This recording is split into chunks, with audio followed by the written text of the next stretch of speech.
Press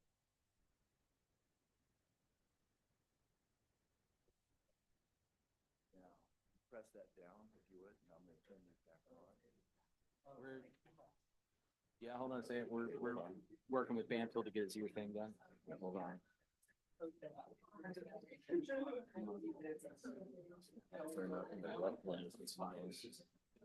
The right one.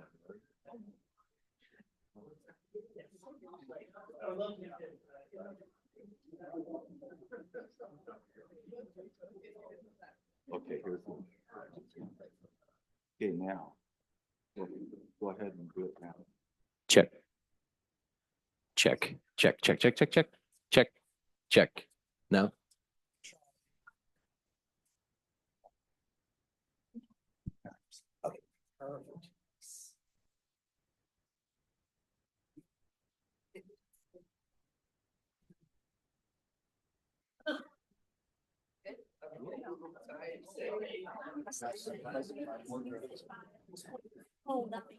Okay, good evening.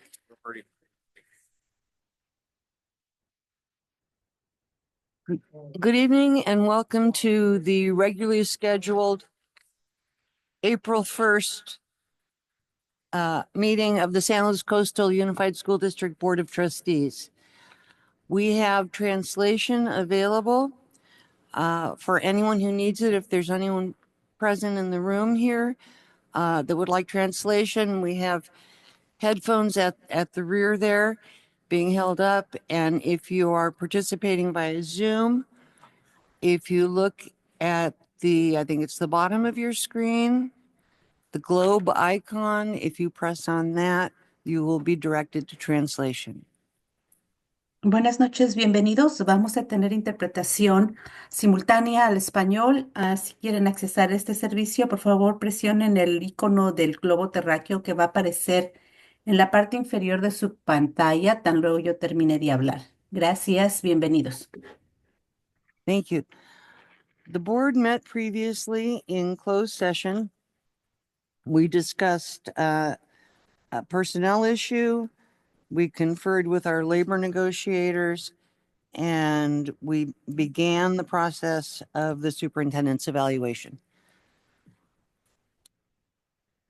Do we have consensus on the order of business?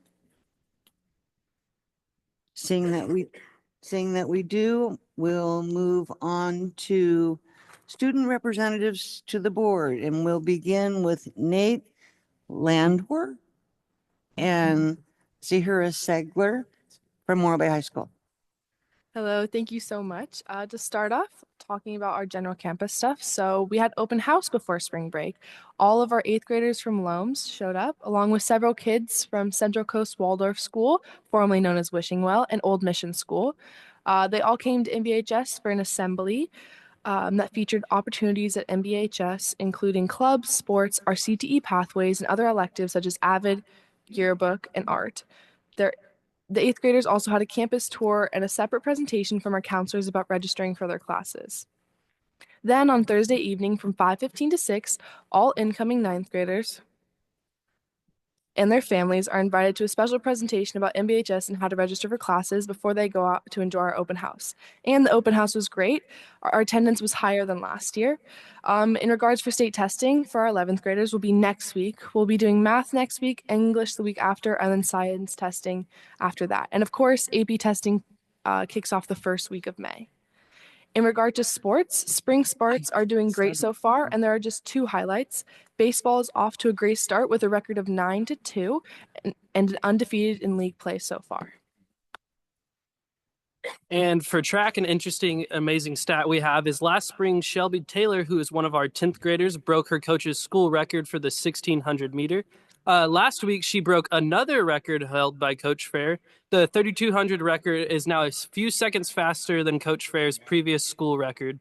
As a sophomore, Shelby has broken 2 records set 30 years ago, which is extremely impressive because Coach Fair is one of the very few MBHS Pirates to be a state champion.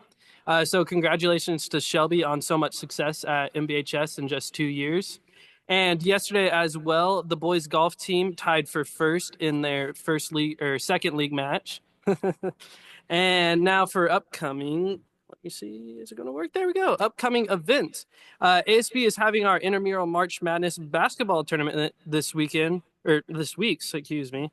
We're hoping to take down the staff team this time because they had a pretty good team last year and they're running it up again, the defending champs. And in the ASB world, we are holding our executive board elections for ASB this Friday. Although we will not be there to see all that they do, we're excited for all of our new officers that come in and the amazing things they will do. And then our spring play, Little Shop of Horrors, opens next Friday night. And we're excited to see the show. Make sure to go out there if you're available any of those nights. And also, we are looking forward to the MBHS Film Festival at the Bay Theater at the end of the month on the 28th. Thank you again. Thank you. And now we have San Luis Obispo High School, and Leo, I don't remember your last name. Deterrence. It's all right. Good to see you. Yeah, of course. Likewise. All right. Hello, everyone. I'm Leo Deterrence. I'm filling in for Linda Rojas, who typically comes and gives these presentations. But nevertheless, here is Slow High's message. And also, hope everyone had a great spring break. Slow High is already coming back, and we're going into full gear with a lot of events. The first thing I'd like to bring up is ASB. ASB is doing a lot of things right now. Intramural basketball is live as well. We're having games start next week. We were doing signups this week. We also have open mic coming up. It's an event we did a couple of years ago or I don't believe we did it last year, but basically we invite performances by student bands to basically perform during lunch, and it's a great way to show and give some visibility to some very talented people on campus. Additionally, the 24-hour relay is coming up pretty soon. ASB is going to be working on that. We had a video launch today announcing the theme. It's going to be Survivor themed. So we're going to have all the running and all the relaying. And then throughout the relay, we're going to have people be competing in Survivor-esque games to see who's the most spirited. Additionally, prom is on the horizon. It's going to be May 3rd. I'm still on my NDA to not disclose the theme yet. However, it's going to be coming out pretty soon. In addition to that, we're having a beach cleanup this Saturday at Avila Beach. We're going to be going down there, getting a lot of community service hours. Signups for that are also out around the SLO High campus. And like Morro Bay, we're having elections, not this week, but next week for our executive council. We're filming those speeches this week and next week on Monday. So yes, very good things are all happening. All right. Next slide. Beats and Brass. This is a great fundraising event that's happening by our SLO IMBA Booster Club for the band. It's an unforgettable evening of funk and jazz at stunning Riata Ranch on Saturday, April 5th. SLO IMBA's first spring fundraiser event will feature the DOM Jazz Combo and local funk legends, the Funk Jacket. Enjoy Old SLO BBQ as well, and a silent auction in support of local music education. And tickets for this are on sale right now. So if you want to support SLO High Band, you can go to Beats and Brass. It's going to be a great event. All right, and many band students are also going to be involved in this fundraiser, and you may have actually caught them on KSBY. They went out and promoted it, so it's going to be a great event. Additionally, we have some amazing things to report from Monday Club. The Monday Club it's an awards program to recognize the excellence in music and visual arts of students in their junior and senior year of high school who reside in SLO County. SLO High had a few winners recognized very recently. The art that you see in the top right was by Joanna Rawlings. She got second place as awarded by the Monday Club. The art you see in the middle, those paintings were done by Maya Giacotti. She placed third place, and Madeline Bessem's work was down there in the bottom left. She received the Judges Merit Award. So a lot of great artists at SLO High. We nearly swept the podium for the Monday Club, and of course, we're also proud to have those students at SLO High. All right, and then in terms of athletics, we have a lot of news for athletics. We had a lot of stuff happen over spring break. First off, just in a more, never mind, sorry. Baseball, first of all, had Clovis East and Kerman this past weekend. They lost to both of them, unfortunately, but they have a lot of league games coming up pretty soon. Softball picked up a few tournament wins and a league win. They are currently first in their league as well, so it's all very good for them. Boys volleyball split on last week. They won one, lost one, defeating Atascadero, but falling to San Ynez. Beach volleyball also split on the week, holding on to second place in league and stunt, beat Paso Robles, and will continue to battle for their way into CIF. And Paso Robles historically has been very good in stunt, so we're happy to beat them. And then track and field also had a very big last week. We had practices over spring break. We had a tri-meet on the Wednesday. We also sent a few dozen athletes out to Buchanan for some great race experiences against some of the best in the section. And we came back home for that Tri-Mate, as I said, which we won for both varsity and JV, I believe, for boys, and we won for varsity and girls, but we didn't quite win for JV girls. But overall, very, very, very good.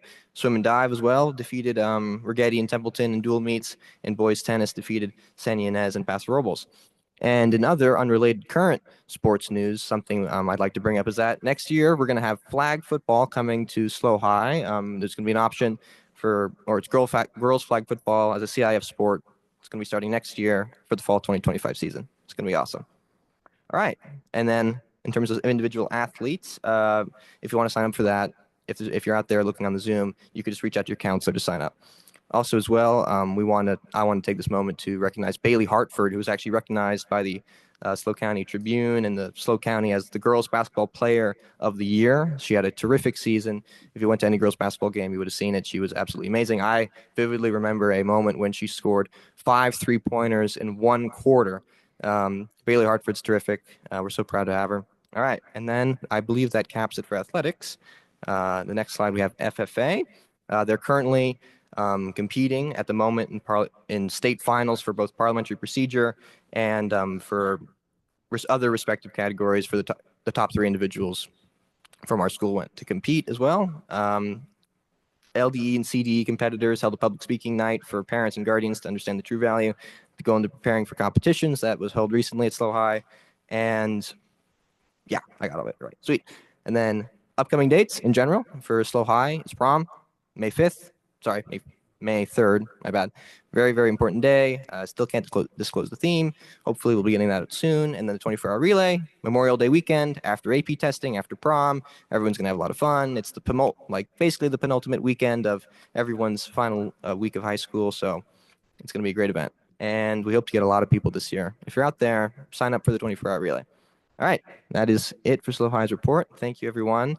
Hope you have a great night. Thank you. Mrs. Sheffer.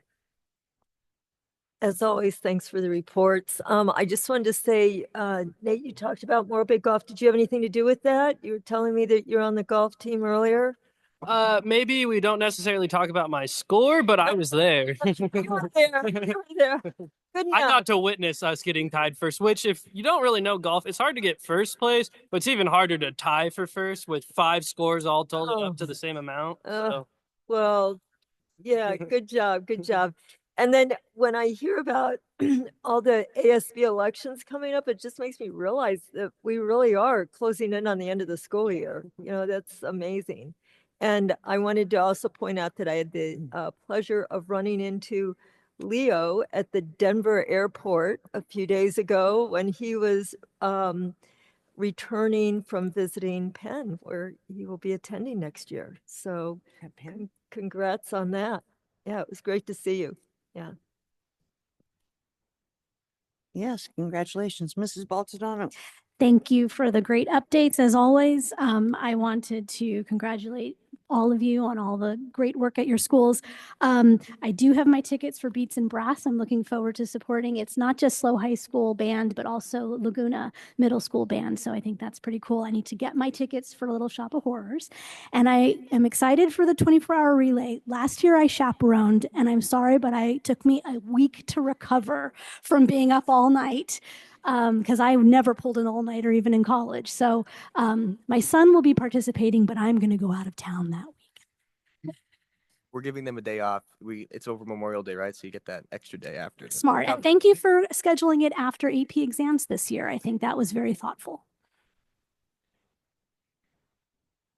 Okay, I don't see any additional board comments. So as always, thank you very much for your reports. We always love to hear from you. And I know there's nothing that you'd like more than spending the rest of your evening with us, but you also have other commitments. We're aware of that. So please feel free to go with our thanks.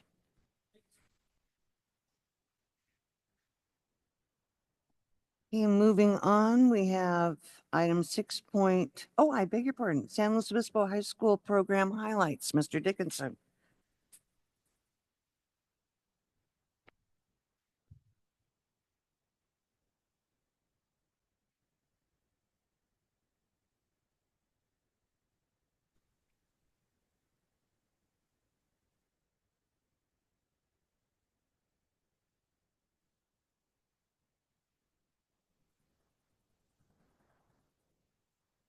I can start without the presentation if that's fine. So it's good to see all of you. Thanks for being here. Thanks for inviting us. As you can tell from hearing from Leo and Linda, each board meeting, there's so much to celebrate at San Luis High. So proud of our students, so proud of our staff. The way we're going to do our highlights today is I'm going to present first, and I'm going to share some data points that are some things that we track at our school, some things that we're proud of, so you can get that insight. And then I'm going to turn it over to 3 of our students who are going to share about 3 specific programs at our school. The first, you want me to just go without? Oh, it's working. Cool, nice. It's always good to look at hear from our students and to gather student perception data. As you know, we do that through the Youth Truth Survey. As a school, we really strive to have a culture of connectedness, of care, of high expectations, where our students are challenged, where they're supported, where they're known. And it's fun when they are picking up on that and reporting those same things. So one of the first summary data points is just about students feeling welcome and having collaborative relationships at school. And you see really high perceptions of that at our school, and also an increasing level of that year over year. The 2 other ones on that slide that are interesting are about how students report collaborating with their classmates frequently in their classes each period. One of our theories at SLO High is that students learn better and more deeply when they're frequently processing with each other and collaborating with each other. Learning so often is a socially mediated process, and we talk about that and we work on that in our collaborative work as a staff. And it's fun when we see our students reporting those same things in their experience. So in that one of those slides, it talks about how often are you collaborating with students when your teachers ask you to, or make you essentially. And we're in the 91st percentile in the country in response to that question. And you see that going up also year over year. And that's the result, I think, of our real intentional work as a staff. And even today, when we were doing our work with University of Washington, we have these same theories of action. Like if our students are collaborating in this way, all of our students, even those furthest from justice, will learn more deeply. So it's fun to see our students reporting that. The other one is, even if our teachers aren't asking them to collaborate, are they doing it? And similarly, they are, and in increasingly high levels. The next slide talks about, and this is going on some of these, I don't know how to use this thing. Is this working for you? Okay, some other themes that come up in our work with the Center for Education Leadership is about our students being happy and proud. And these 4 points from our Youth Truth data speak to that. Especially you see that pride coming through of, I'm getting a high quality education at this school. I take pride in my schoolwork. I try to do my best in school, and we learn a lot almost every day. Not only do you see those perception scores being really high, but you also see them growing year over year. And so that's something that we're proud of, and we're hoping to keep growing. We also, of course, pay a lot of attention to our students with D's and F's. We believe that all of our students can learn at high levels. And a key part of that is making sure that our students who are struggling more are getting the interventions and support they need so that they're learning deeply. So something that we are proud of is that number has gone down year over year for our students who have an F. And you see those numbers there from 400 down to 242. And this year we're at 180. And also students with D's and F's, you see those numbers also decreasing from 527 5 years ago to 501, 443, 418 to 373. So we're proud of that work. And I announced that to our juniors. We were doing our talk before our Smarter Balanced Assessment. And just spontaneously, they all started cheering for that, which was so cool because they're proud of it. I mean, they're part of that story of really challenging themselves and doing well. And a lot of work goes into that. So we're happy about that. As you know, we want as many doors to be open for our students as possible as they move forward. You heard about Leo, going to UPenn. For people going to UCs, CSUs, a lot of that's meeting the A through G requirements.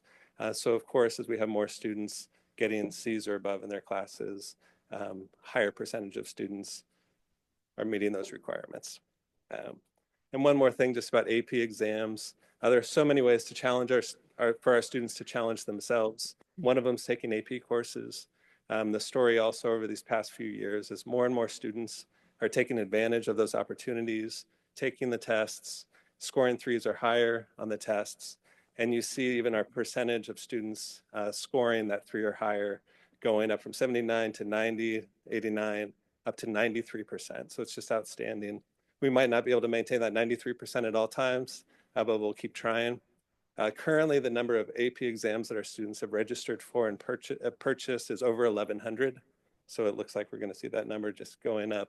And more students are being involved in those programs, which is great. Of course, it's not just about that kind of data. It's so fun to hear from our students and all the amazing things they're doing academically, in the arts, in athletics, and in all of the activities we have. So I'm going to turn it over first to Frida, and then we're going to turn it over to Hunter, and then we're going to turn it over to Lana, and they're going to talk about theater, and then robotics, and then the Wellness Center, and how our students are involved in some great ways there. So first, Frida. Hi, everyone. Whoa. My name is Frida Vega, and I'm the president of our wonderful theater company here at SLO High School. We just closed our spring musical, Guys and Dolls, with our biggest cast yet of over 50 people, which was a lot to fit on stage. I, myself, and many others have created lots of new relationships or built upon old ones throughout the course of the show. We all came together and collaborated and created our own thriving theater community full of people who are ready to support one another. I want to thank Ms. Sieben, Ms. Metler, and Mr. Robbins for their hard work and support during this production.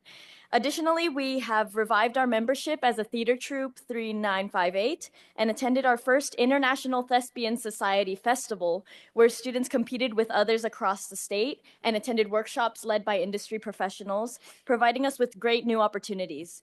It was an enriching experience, and we hope to take a bigger group of us next year. I want to congratulate Jude Biggers for becoming a state officer of the festival as well. Upcoming, we're going to have our final production of the year, the student-directed show, which will be Frankenstein, directed by Trevor Pearson and Kiana Blau, 2 seniors. We hope to see you there. It'll be a really fun time. Yeah. Thank you.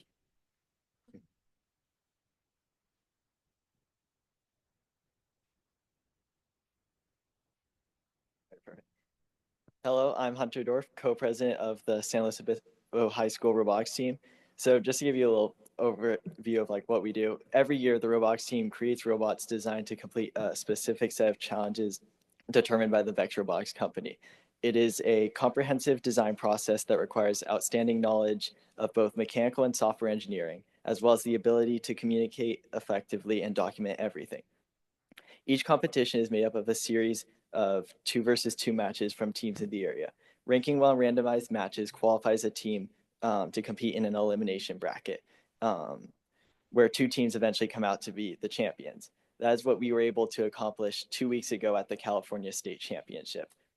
After remaining undefeated during the qualifying rounds, we made our way through the elimination bracket all the way to first place. As you can see on the screen, this is one of our finals matches.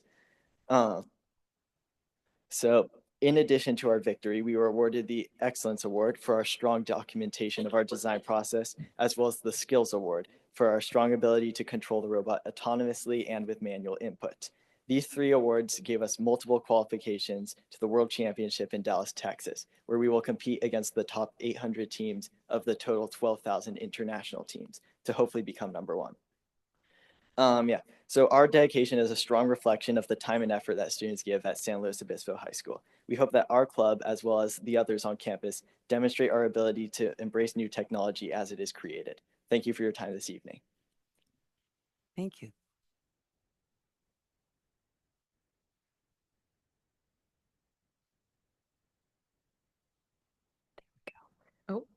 Hi, everyone. I'm Lana Goodman. I want to start off by asking, what image does the term wellness center conjure in your mind? You might imagine counseling, individually or in a group, a calm space, or a place to reset from the stress of teenage life. The SLO High School Wellness Center is all of that, and it's so much more. It's a place to connect over puzzles, make friendship bracelets, share student art, and even de-stress with baby bunnies during finals week. That was my favorite event. Having a safe space on campus to support students with either staff support or peers without judgment is imperative, and this is what the Wellness Center offers. So I'm a senior at SLO High, and I'm also ASB's Wellness and Inclusivity Commissioner, and I'm the president of Wellness Club. And because of that, I've worked very closely with Mr. Miller in the Wellness Center. He's our social emotional learning counselor. And since its establishment, I've got to watch the Wellness Center grow and flourish. Over 400 students just this year have accessed the Wellness Center, and many more engage with our activities, as you can see in those photos. We've launched some very impactful initiatives like Be a Lifeguard Week, which we rebranded from Suicide Prevention Week to focus more on how peers can support each other and learn to recognize signs and things like that, because that applies to everyone, not just students who are struggling. Say Hello Week was another initiative which I invented to combat social isolation. So essentially we had a school-wide Rochambeau competition where every student got a gold bead necklace, and then you would do rock, paper, scissors, and whoever won got the necklaces. By the end of the week, there were some people with pretty heavy necks, if you imagine that. But the point of that was to allow anyone to walk up to someone new, start a conversation, and start a connection without fear of rejection. Most recently, we've been piloting a peer support initiative where after training, I and 2 other students take shifts at the Wellness Center. So when students come in, we are the first people they see, and we can ask them if they would like a student to talk to or an adult.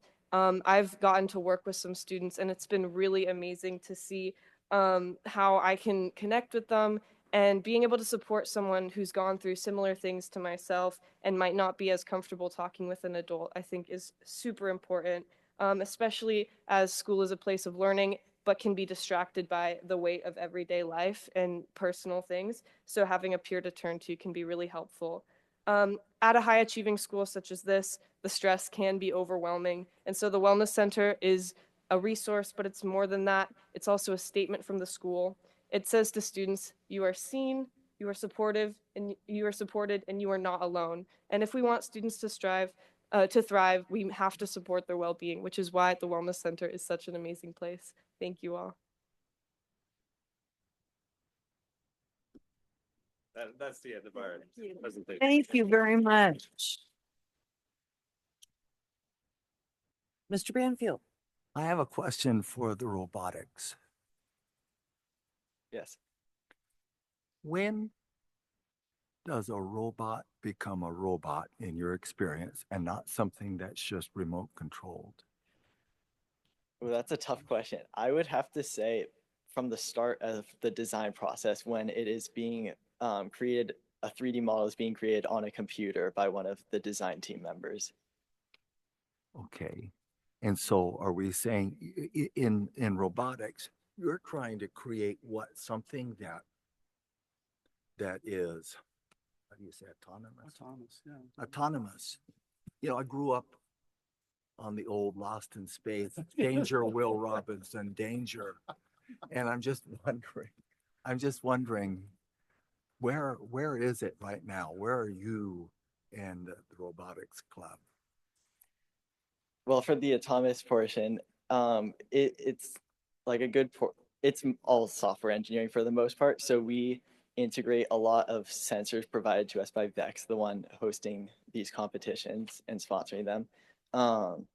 So a lot of time goes into setting up a field as like one shown in the video. And we just do a lot of testing with the sensors, reading values, seeing how it correlates to the physical movement of the robot, and just seeing how it progresses as we compete. Great. That's wonderful. Isn't that something? Jake. Thank you. Thank you. Yeah, Archie, these 3 people. Okay, not seeing anyone else. We thank you very much for coming, and your presentation was wonderful. Yeah. Okay, moving on to correspondence. We had one piece of correspondence received on March 18th from Betty Winholtz having to do with the sale of the Morrow Elementary property. And I would like to say, seeing that Ms. Winholtz is with us this evening, that I became confused over the 2 agenda items and acknowledged your written correspondence, and I was in error in not allowing you to speak to the second agenda item. They kind of became one in my mind. So please accept my apologies. And then let me see here, we are at public comment. Mrs. Sheffer, have you received I a have, request to speak? do you want to give a little spiel? Oh, the little spiel is that, that we allow 3 minutes for public comment. You may not cede your time to anyone else.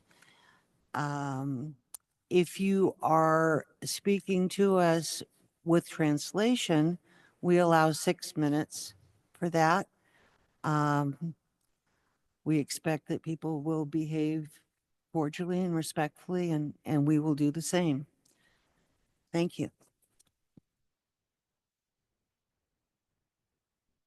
I have one yellow sheet from Dan Hawk.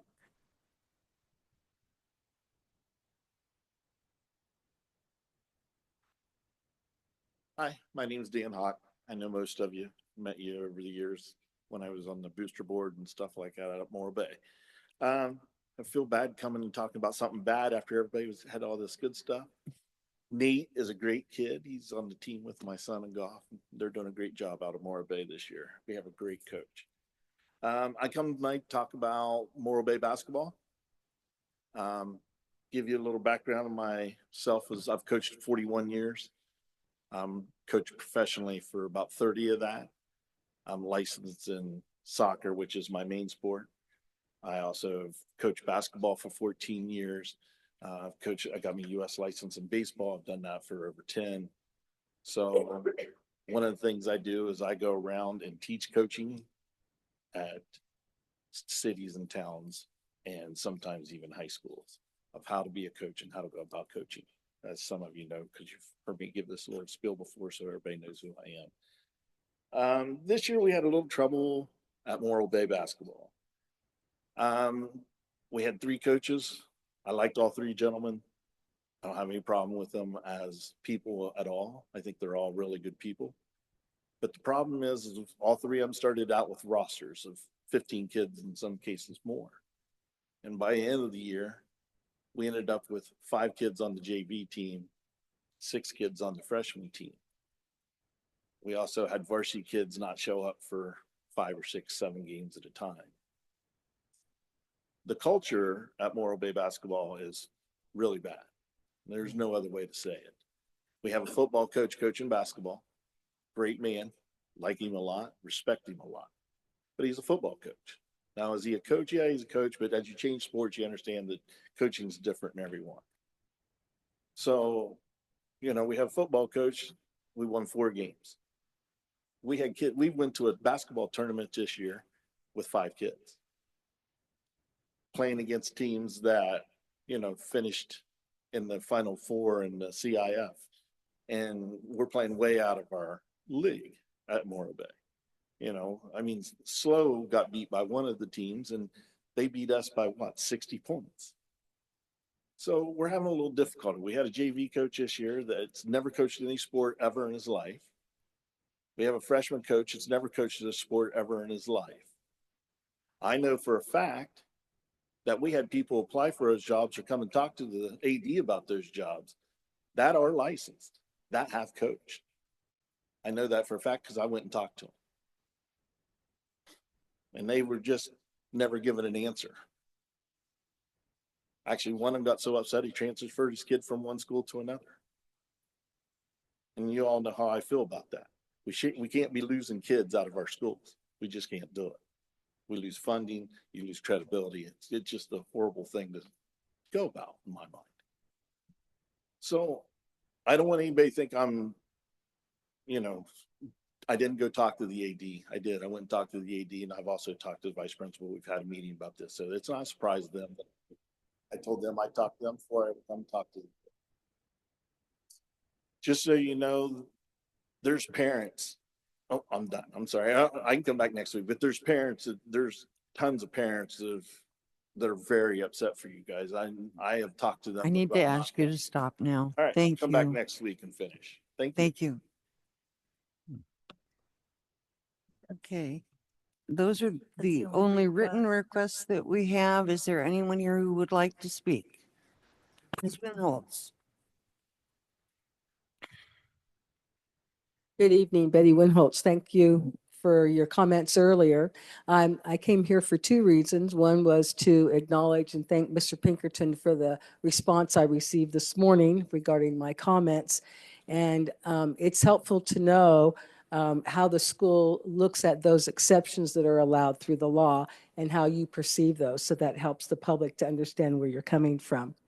The second reason I'm here is to talk about Del Mar Elementary School's campus. You know, next door is a big gossip place in Morro Bay, so we find out what's going on in different parts of town.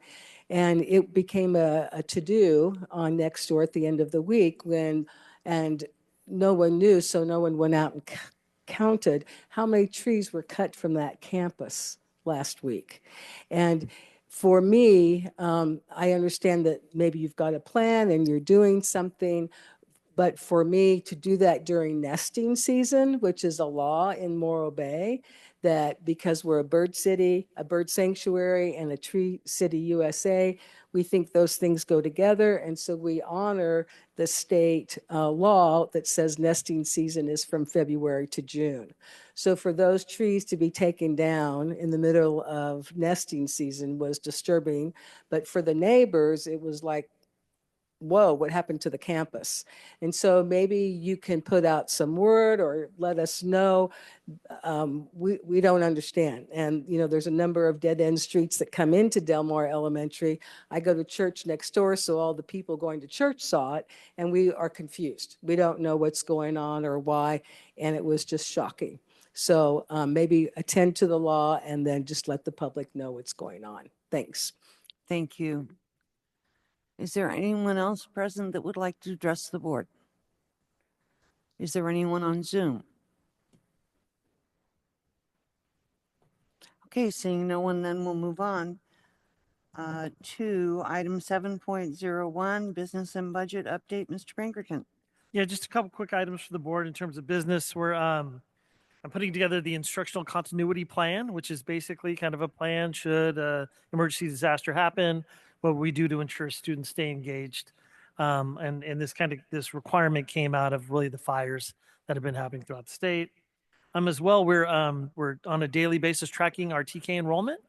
And so kind of an interesting dynamic where we're actually a little less than last year at this point. About 312 kids so far signed up. Last year we had about 320. With the increasing of the 3 months, we expected that to go to about 400 students. So again, we'll continue to monitor that and see it. We're speaking with instruction and just kind of next steps, what we should do in terms of that process. But it was interesting to see those numbers down. Thank you. 7.02 educational services update. Mrs. Yamashita. Good evening, board and community. What a fabulous day we had today at Laguna Middle School with the Slow High team and the University of Washington working on a Leading Equitable Schools focus walk. And we were looking at students and their classrooms and the agency and belonging and the degree to which students that are English learners were able to speak and engage in the classrooms. And it was a fabulous professional collaboration between many of our excellent educators and leaders. It's open house season. I encourage you and our communities at large to get to enjoy some of our open houses. I got to go to Teach's event right before spring break and saw the band and the choir. And it's just a fabulous showing of the great student learning and pride that all of our schools get to enjoy. We also celebrated the Pac Beach Model Continuation High School with a luncheon right before break. So thank you again to Mr. Dowler and his team for putting on a terrific celebration of the students and all of their achievements. We held a parent leader meeting, and it reminded me again of the hard work that our parent and community volunteers do to make our schools the special places that they are. I had an opportunity to collaborate with other local districts throughout San Luis Obispo County. One of the exciting events put on by our County Office of Education was they hosted Michelle Borba, who's written several books, and most recently one called Thrivers.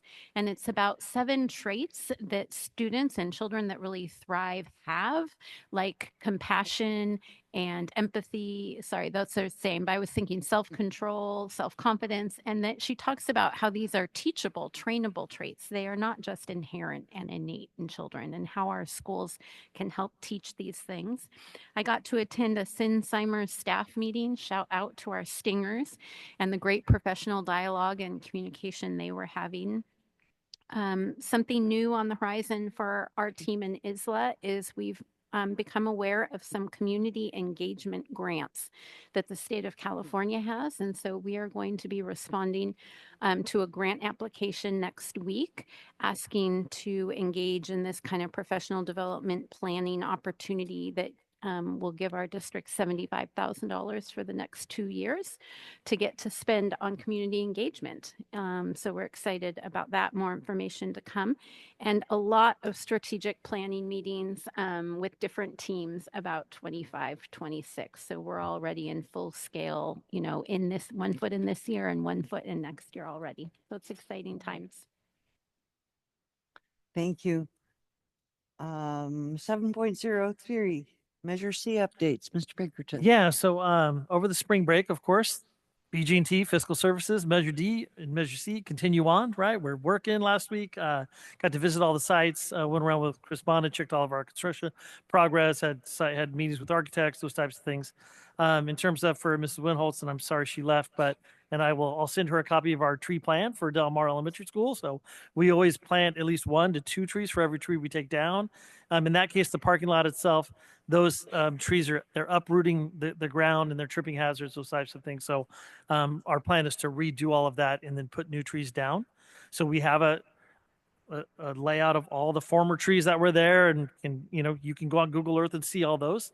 Mr. Peoples, the project manager for Del Mar, actually responded to some members of the public, and I know that his response was on Nextdoor, because we call him Nextdoor Peoples now. We talked to him about it. He's all, you know, I'm kind of we give him a hard time.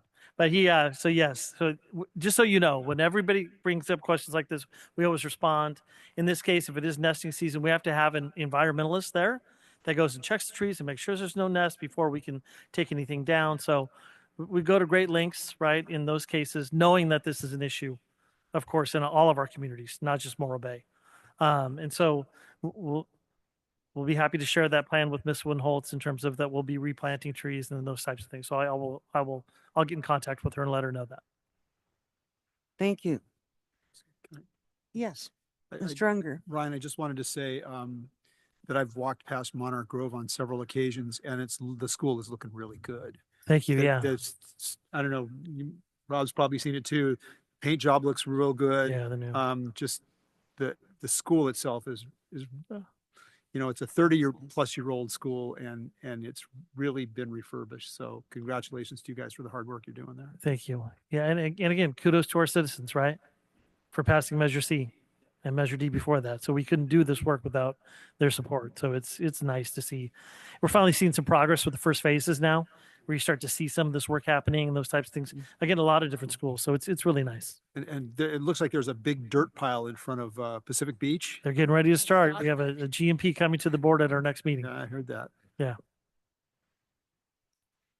Mrs. Roger? Dr. Prater. All I would like to add is, and I'm not sure if Ms. Yamasha mentioned this yet, but over the spring break, it was announced that 2 elementary schools were designated in SLO County for California Distinguished School status, which is a big deal. 2 in our county. And of the 2 in the county, one was Pacheco Elementary, the other was Monarch Grove Elementary. Both Title I schools. One is a dual language immersion school, and the other is on the coast and is Title I as well. So for our team, we're just super thrilled by that acknowledgement and really the dedication and vision of this school board going back many years to make sure that we support all our schools, and they're really coming through. So congratulations, everybody. Can I ask Dr. Prater a question? Oh, Yeah, congratulations. Right. So Dr. Prater, I think one of the things that perhaps you could explain to the public is what the difference between winning a Distinguished School Award is now and how those schools are chosen, as opposed to how they were chosen maybe 10 or 15 years ago, where you applied to become a school. And I don't think that's the case anymore, is it? No, you're exactly right. Back in my day, you applied through an application process, pretty rigorous application process, and you submitted it based on multiple criterion, and then the state selection committee would decide who got distinguished status. Several years ago, they changed that to a formula, and it's based on the number of students in the LCAP that, so you're thinking social economically disadvantaged students, foster homeless youth, and English learners, and the growth that they've made over time and academically on the state assessment. And they're also looking at social emotional indicators. So they're looking at attendance, they're looking at behavior, they're looking at those things that that reflect culture and safety and wellness. All those things are built into our LCAP and in our board's annual priorities. So we basically were selected based on those areas. We don't have to submit an application. The state identifies county by county who demonstrated those success in those two areas. So for that, on one hand, I'm disappointed that we don't get to apply, because all of our schools deserve a shot, because really our schools are doing extraordinary things, all of them. Monarch Grove and Pacheco are really showing, that they have made that progress and that they are paying attention to those two areas. And Katie Salcido was the principal at Monarch Grove for the past 3 years. And just watching her work with her team and her community was a beautiful thing to see. Great leadership, great cohesion among the staff. Everyone was rowing in the same direction at that school. And so I intend to reach out to Katie and make sure she gets her fair credit for that work, as well as we will celebrate at Monarch Grove now. And Mr. Goosen, our new principal, will get to enjoy that celebration as well. And then of course, Mr. Wizar at Pacheco, my gosh, he's really done a great job of working with his team. Of course, his staff is amazing, up and down. So I'm excited for this. And of course, we'll reach out to the board and see who would like to attend the celebration. And we look forward to honoring 2 examples of schools that are in our district that are doing extraordinary things right now. Thank you. Mrs. Yamashita, we're moving on to 8.01, the LCAP update, additional educational partner feedback.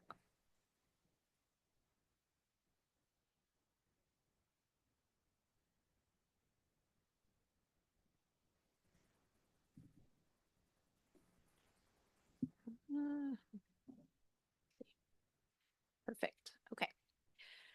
Good evening, board. I know myself and my team were here recently to speak with you about our LCAP process, but we want to continue to keep you updated as we move through the spring and gather your feedback and input as well. What is new is, so since the beginning of 2025 in January, we held our LCAP PAC meeting. The PAC is our Parent Advisory Committee. We had done a board presentation for you all about the mid-year update, and Katie Eklund and Stephanie Shepard were going through each of the individual actions to update you on which actions have been completed and budgetary stuff. And then when we were here before on the 4th, we shared with you the data we had collected through our family survey, our community survey, our staff surveys, and the work that the PAC did, the Parent Advisory Committee did, in unpacking that data to find some data trends, such as we want to focus on hands-on learning was one of the themes that came out, and we want emotional support for our students was another theme that came out. Right before break, I had the opportunity to meet with Dr. Prater's Student Senate and get some feedback from our students about what are the kinds of learning opportunities that mean the most to you and what works for you, and what kind of learning opportunities are not working for you. What should we stop doing in our classrooms to get some more direct feedback from our actual students? And then on March 13th, we had an opportunity to meet with our DLAC and ELAC committee to go over and garner their feedback on the surveys that we gave. I want to remind you all and our community at large. So the LCAP is the Local Control Accountability Plan. It is the one big kind of plan and direction that we write for the year that specifically is written to address the academic and social emotional needs of English learners, foster homeless youth students, and socioeconomically disadvantaged students. And what is a little unique and different in San Luis Coastal is because this in the LCAP, it's a formula of how much money. It's not money we get additionally from the state because we are not an LCFF school district. We're a community funded basic aid district. And the money we get is the money we get from our property taxes mostly. And so there is a formula that stipulates we need to earmark about $6 million for these 3 student groups, and also special education students is thrown in that group as well. We have to write certain action steps or plans to meet the needs of our special education students. But what I wanted to highlight again is that this LCAP funding formula is about $6 million, and that sounds like a lot of money, but in our $140 million budget, it's actually not a huge giant piece of the pie. And so really the work that we do to support these students and these student groups goes well beyond the LCAP $6 million fund. So all of our actions take into account the needs of these students that may be furthest from justice or have interrupted learning that's already gone on in their past. So again, we are required to gather feedback from community members, and I'll let Ms. Shepherd talk about working with the DLAC. Good evening, board.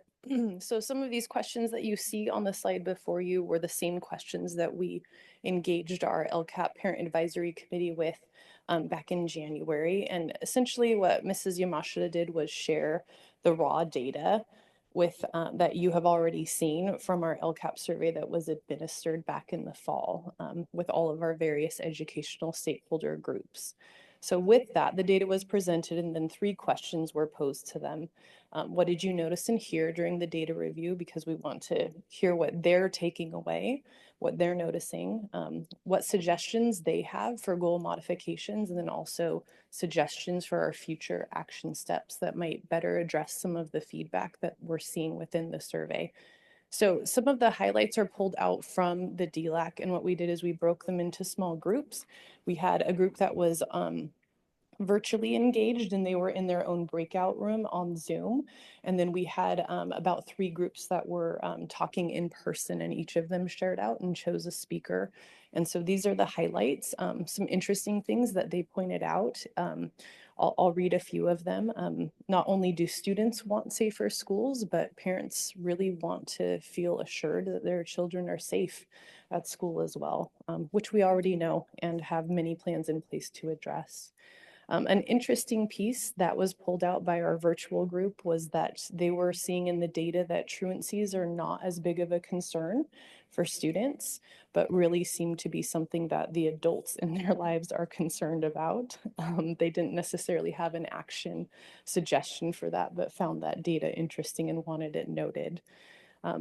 DLAC representatives, since I have come to this district, they have been really trying to garner additional parent participation and involvement. And so this was something that was vocalized at this meeting, but has also been shared in previous meetings, that they would really like to see increased parent participation and involvement, and they do their own work to try to recruit other family members to attend.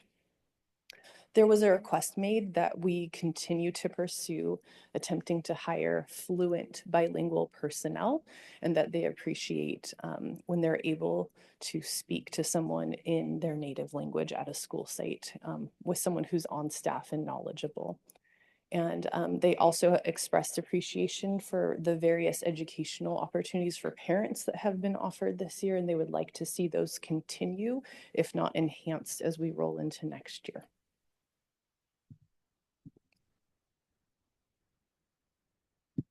Neither our LCAP Parent Advisory Committee nor the DLAC or the ELPAC had any specific revisions that they wanted to see within the goal statements for our next year's LCAP. So the goal statements are listed before you on the slides, and in a moment we would like to seek board feedback and input on those 3 goal areas. I also want to note that we have a 4th goal area that we're not overlooking intentionally, but it's a goal that is set by Pacific Beach High School that really it's a local decision within the school site, where we have district personnel that are consulting with them to help write a plan about how they're spending those equity multiplier funds. So it's not something that we seek broader feedback on, because we really want to personalize that, because those dollars go directly to Pac Beach.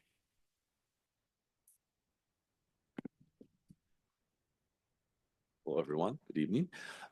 Excuse me. So looking at kind of the timeline that we've shared this, I think before, earlier in the year, kind of looking at what we've done in February was sort of a kind of an initial LPAC presentation. We shared kind of who our educational partners and that data, and how we reach to them with a Google survey or Parsec Real, which is a new tool we utilize with the student groups, where we kind of got our raw data, and then presented in March. Earlier, kind of beginning that kind of overview, and then we will be coming back in May. I think it's called GAB, right? We call our goals, action, and budget. So we'll be coming back in early May to do that, and then also doing our first reading, as well as then going through that approval process. So by June, we have an approved LCAP, which is a process we have to follow. So kind of a regular timeline for that. So this would be your opportunity to share any feedback about the goals as we prepare to start now writing our action steps for the upcoming year's LCAP. Okay, first let me go to the public. Is there anyone from the public that would like to speak to this item? Please come to the podium and state your name again, please. My name's Dan Hawk.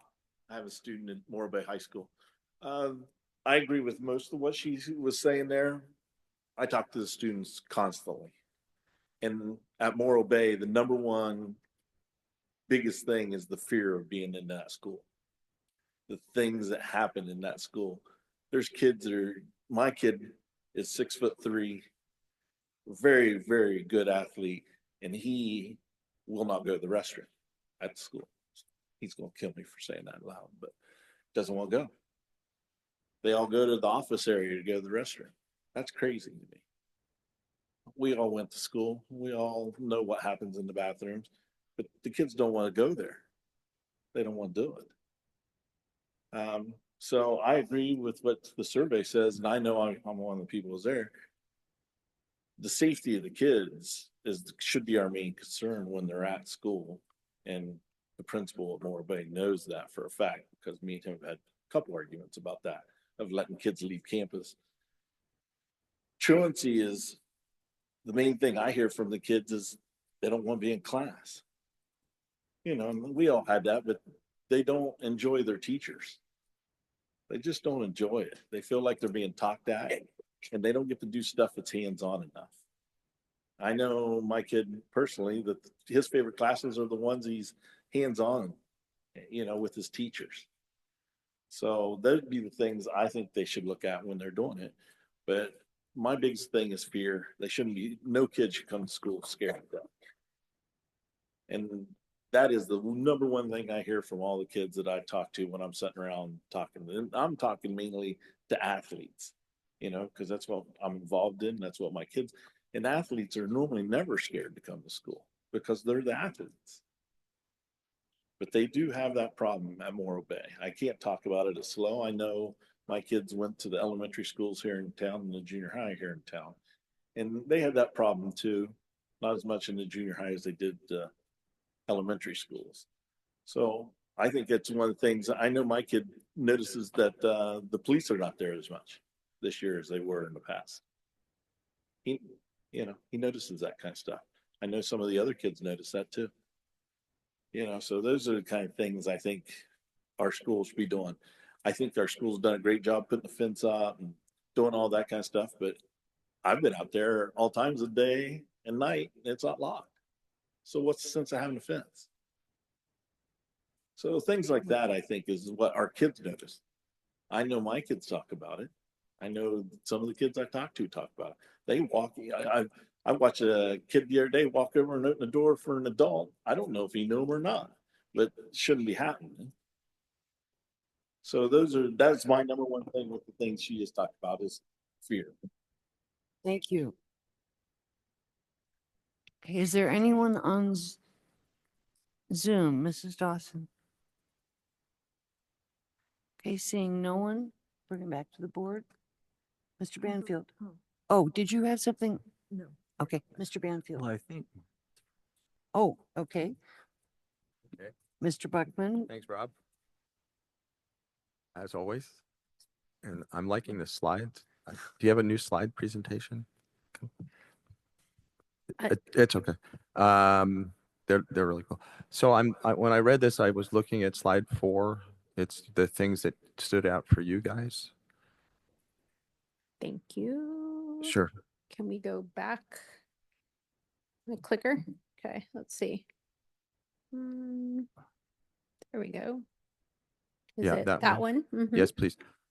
I was very taken with this slide because it stood out for you folks, and it's the top line is about what parents want to know. Then the third line is DLAC representatives want to increase parent participation and involvement, and I think the last one's please continue to educate parents, including ongoing information. And so I was really excited because this is a big bugaboo of mine, and it's now showing up here. I was interested in the fact that the words that are being used are information, involvement, and engagement as opposed to communicate with us, which I'm very excited about. And so one of my questions is, and we may have just had the answers, where did this sense that our schools are not safe come from? And do we, as a district, track incidences and have a spreadsheet on each school? And can we point to a number of incidences that we can say to people, well, over the year, this past year, we've only had 3 instances of X. So I'm trying to figure out where this sense of safety issue came from. We didn't specifically, I'm not aware of the discussion asking the parents in this session share why they felt like they were concerned about the safety of their students at school. I believe it could be related to the national political frame right now regarding ICE and immigration. And these were families that would specifically perhaps have come to our country and may or may not be documented. We do, of course, keep lots of data related to the safety of our schools. One piece of data that Mr. Dickinson was sharing pieces about was related to Youth Truth. And we specifically asked students, do you feel safe in our schools? And actually, our Youth Truth data from the students shows as a school district, we are increasing. They report on the Youth Truth survey, which is obviously different than the information that you received, but on large scale, they report anonymously that they feel safer at our schools now than they did before. Another piece of data we look at and track are our suspension and expulsion rates, which if there were fights or weapons or those kinds of things that would result in those, and we are actually decreasing the incidences of those. And similarly, Mr. Kellish being up here reminds me, and specifically related to bathrooms, at our 2 high schools, we've recently installed the vape sensors, and we have very detailed data on inappropriate, use of substances in our bathrooms and inappropriate activities. And that actually has we find those vape sensors to be a great deterrent, at least in the bathrooms, as a location for inappropriate student behavior going on. Thanks. So I find those numbers that you've just been able to do off the top of your head and the summation of that kids feel safer is valuable. And I'm just wondering, how do we share that with parents, that their sense of angst is more nationally influenced than locally influenced? So that would be a question. And then just to encapsulate again, I find it really interesting that parents are using the word involve rather than speak to me. They want to be involved. And I just find it so great because I know we're moving in that direction. Thank you. Mrs. Shepard. I just have a quick clarifying question. On the slide about seeking board feedback and input, it is slide 5, I believe, and it says neither LCAP, PAC, or DLAC, LPAC shared proposed revisions. Does that mean they wanted to continue pursuing those Yes, same correct. goals? Okay. Yes, it we wasn't, asked it if wasn't any- a lack of response. It was just keep doing what you're doing. Yes, and do that's more of correct. what We you're didn't have anyone, when we asked, do you have any recommended changes you'd like to see to these goals? Okay. Specifically, there were no suggestions put forth to change them, in that, yes, they So they wanted us to support what continue. we're doing. They Okay, support that's- continue with these goals as Okay, they are. perfect. That's all I wanted to know. Thank you so much. Mrs. Baldonado. Thank you. Thank you, Ms. Yamashita. I really appreciate the context in which you set up the presentation in sort of reminding the community how the LCAP fits into our broader budget, and the fact that we're in the middle of a 3-year term with the current LCAP. We're simultaneously reviewing what we have done while we're looking forward to next year. And so I just want to encourage you to continue to, I would recommend starting every LCAP presentation with that context. I think it's helpful, and it goes to the parent and community understanding of this process, because it's complex, it's complicated, and I think that came out in some of the feedback that you got from the DLAC meeting, in particular with parents, DLAC parents wanting to continue to have more and clear information about the LCAP and the process, and also what their relationship is on DLAC to that process. So I just want to thank you for that. And then I do understand that we are required to seek public input from a whole variety of different groups in the LCAP process.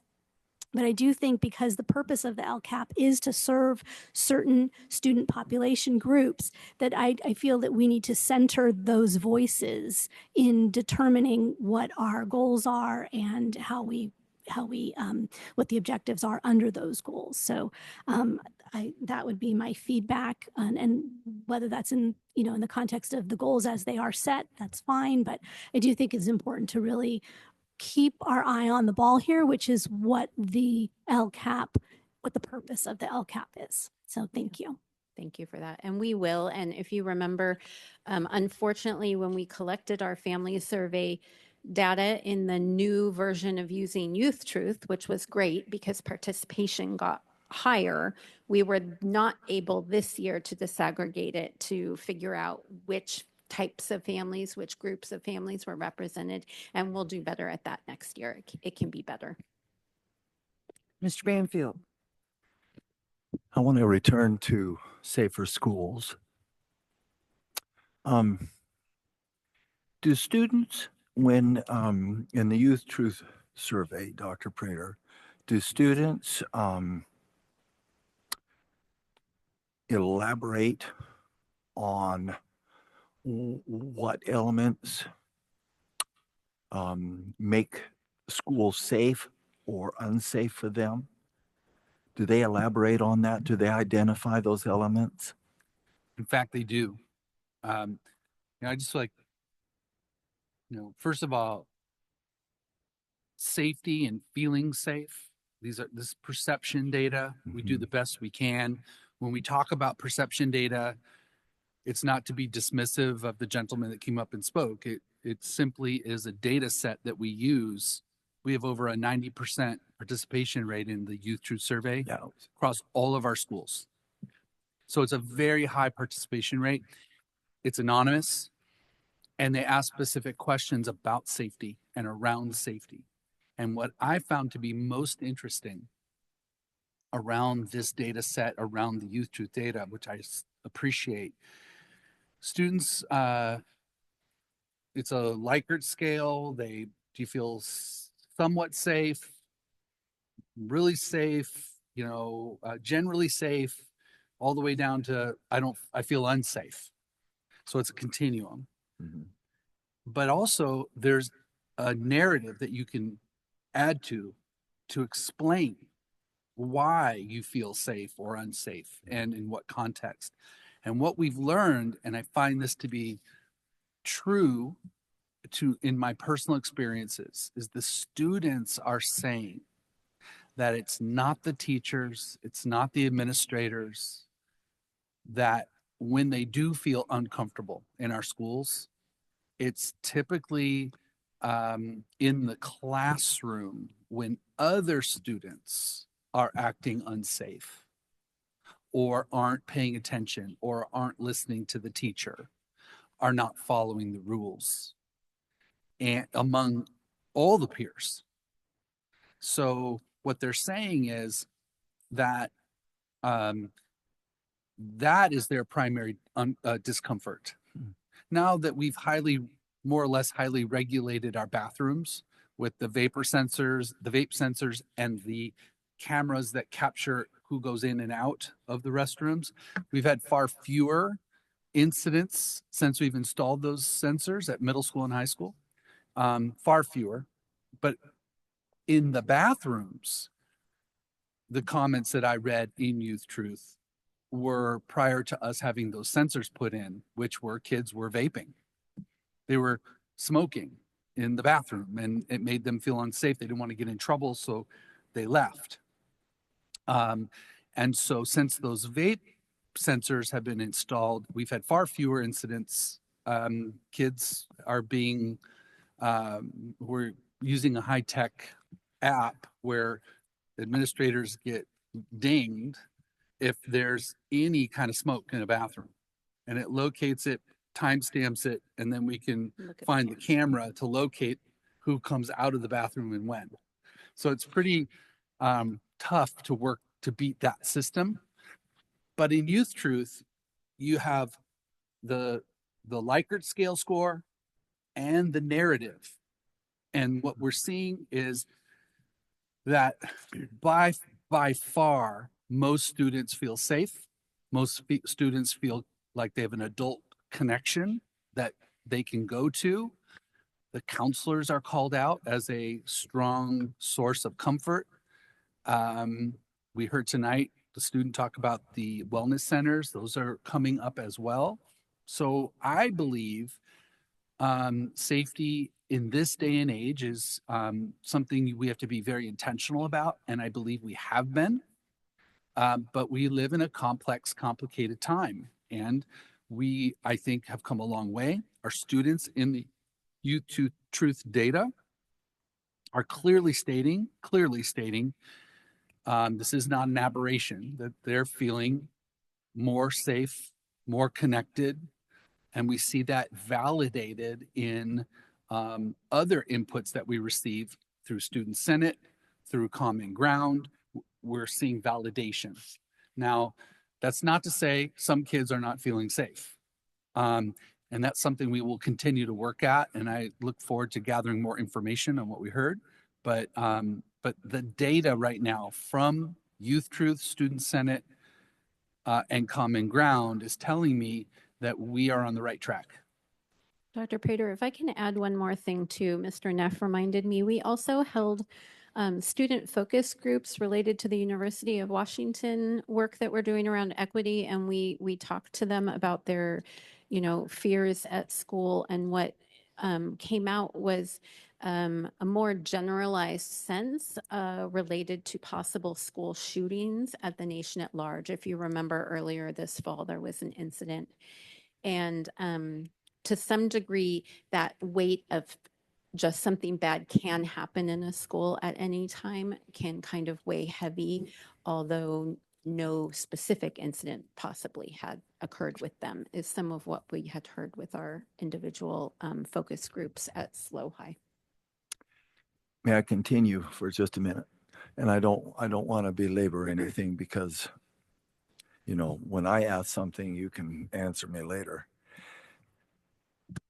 When in the narratives that we receive then from the students, does bullying ever get mentioned? No. What has gotten mentioned as a source of great frustration among kids is when there are students disrupting class, not respecting the teacher, and not being called out by the teacher is the source of their anxiety. Did I capture that correctly? Absolutely. They don't like it when other students are off task or basically stop the whole class from learning because a student is having some kind of, expressive moment issue at the moment, and the whole class stops to do something else, and they feel like they're missing out on their learning. Then are we saying, Dr. Prater, that bullying takes a back seat in all of this? I will say to you that bullying, of course, exists. It's part of our human psychology. It's part of groups, but it's becoming less and less of an issue as reported in Youth Truth than ever before, is what I'm trying to say to you. I think that is in part to the systems we have developed through our MTSS system around bullying, and that we have really strong tier 1 systems where classroom teachers and school counselors are delivering a lot of lessons and instruction about bullying. We also have then our counselors doing the tier 2 small group work with students and the wellness center work. So we have a very robust system developed at this point. And our bully button concerns, our report a concern that Mr. Pinkerton does track and we follow up on as well. And so I feel like we just have very defined, robust systems that are working for the most part to respond to bullying when it occurs. So are we saying that, Ryan, are we saying that bullying is diminishing? I don't know about diminishing, but it's definitely not as we talked about, like in terms of the amount of bully or concern, things that we get, it's far less than probably we've ever had before. Now, I will say again, as Ms. Yamashita said, at the beginning of the school year, we had a school shooting. We had a school shooting, not us, but in the nation, we had a school shooting, which then caused a lot of angst and press, those types of things that came up. And we saw even just threat assessments, people talking about threats, people just looking for anything, like grew dramatically over the months of September and October. So we dealt with that a lot. So to think that kids didn't hear that or know about it or talk about it or, hey, did you hear about what? So again, a lot of that was the beginning of the year. Since then, it's completely quiet. I need some wood, but yeah, completely quieted down. So it's very quiet. To correspond with the whole vaping, the vaping bathroom issue, yes, that huge issue 2-3 years ago, right? We finally have a sensor that works pretty well, as Mr. Dickinson can attest, right? I mean, it can test for everything. Our new video camera system ties into that. So I would say our bathrooms are probably more safer than ever, right? Now, it doesn't mean the kids aren't necessarily vaping. They're just not vaping in the bathrooms anymore. So, there's something that our administration is constantly working on with kids. So most of our bully concern issues too are middle school. I will tell you too, a lot of middle school. But I love the fact that kids are willing to reach out and use the bully or concern button and let us know, and that I can then immediately correspond, talk to the administrators, get them to meet with the kids, talk to them, counseling, right? And so I think that process of really jumping on things, getting on it whenever things pop up, is super helpful. And again, I love the fact that kids are willing to let us know.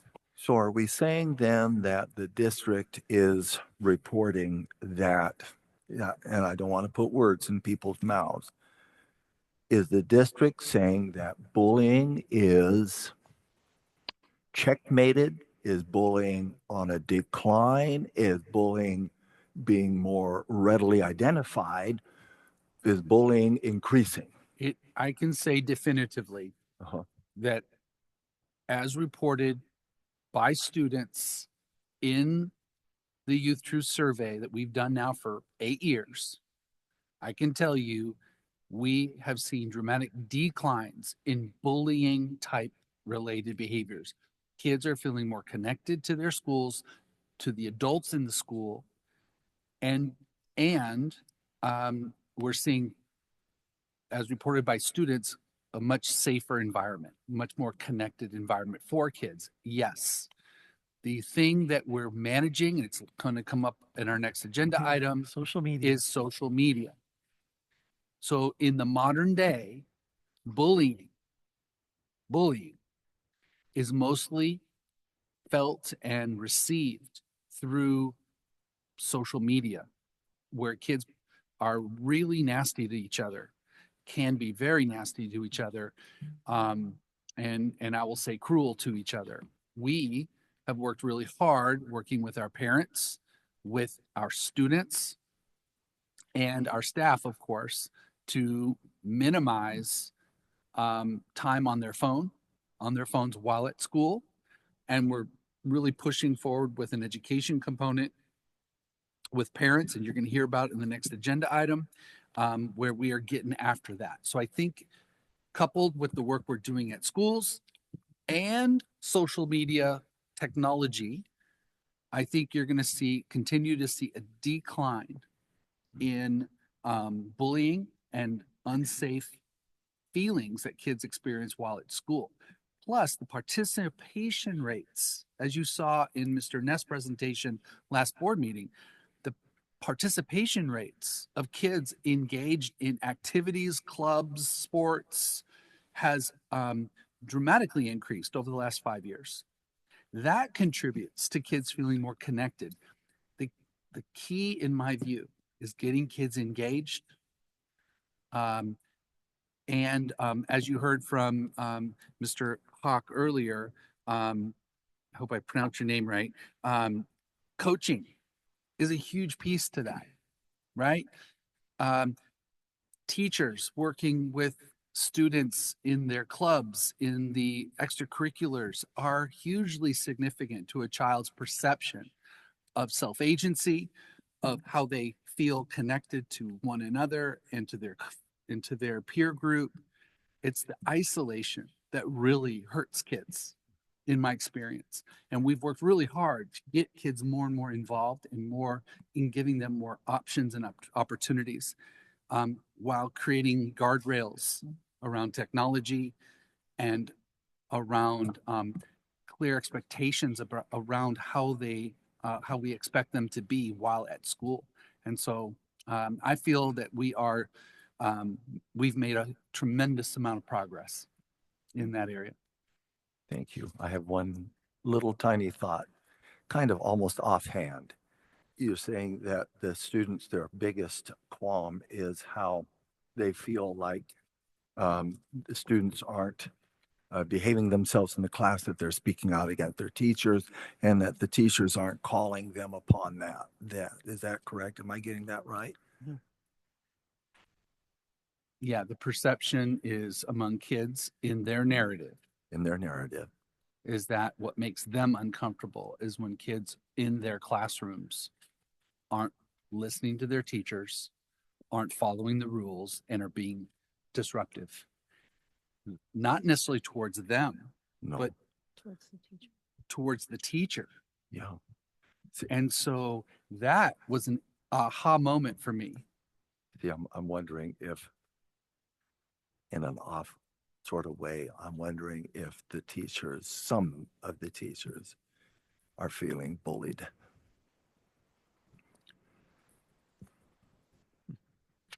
That's a complicated topic. I happen to think you want to talk about complex, and that is how do you intervene with behavior, and that's tricky too. That's another topic. Yeah. Mr. Unger. So I'd like to talk about goal number 1, where we talk about students achieving substantial academic gains through rigorous, relevant, and engaging instruction and curriculum. Talk to me about how our CTE courses and our CTE pathways fit into that, and will those be part of the LCAP that we'll be looking at? They could be part of the LCAP action steps that we're looking at. We have not made a finalized list yet of what the action steps under the different goals would be. Any class, whether it be a core class like history or English, in its best form could be relevant, engaging, and contain hands-on elements. It is often perceived as easiest in the CTE elective world to make them hands-on and engaging. And oftentimes children that have had some amount of choice in the course they're taking automatically have a level of buy-in and engagement in that. But we are going to be looking at ensuring that our CTE programming continues to be supported into next year, whether that be through our current staffing levels at our high schools and middle schools, or if we need to add or supplement through the LCAP.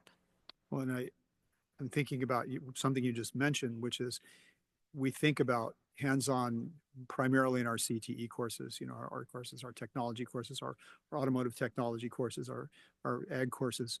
But as I see the parent square from Morro Bay High School, it looks like many of the teachers there are in their, what I would call, the old days, solid subjects, are trying to engage their students through more activities, hands-on kinds of experiences.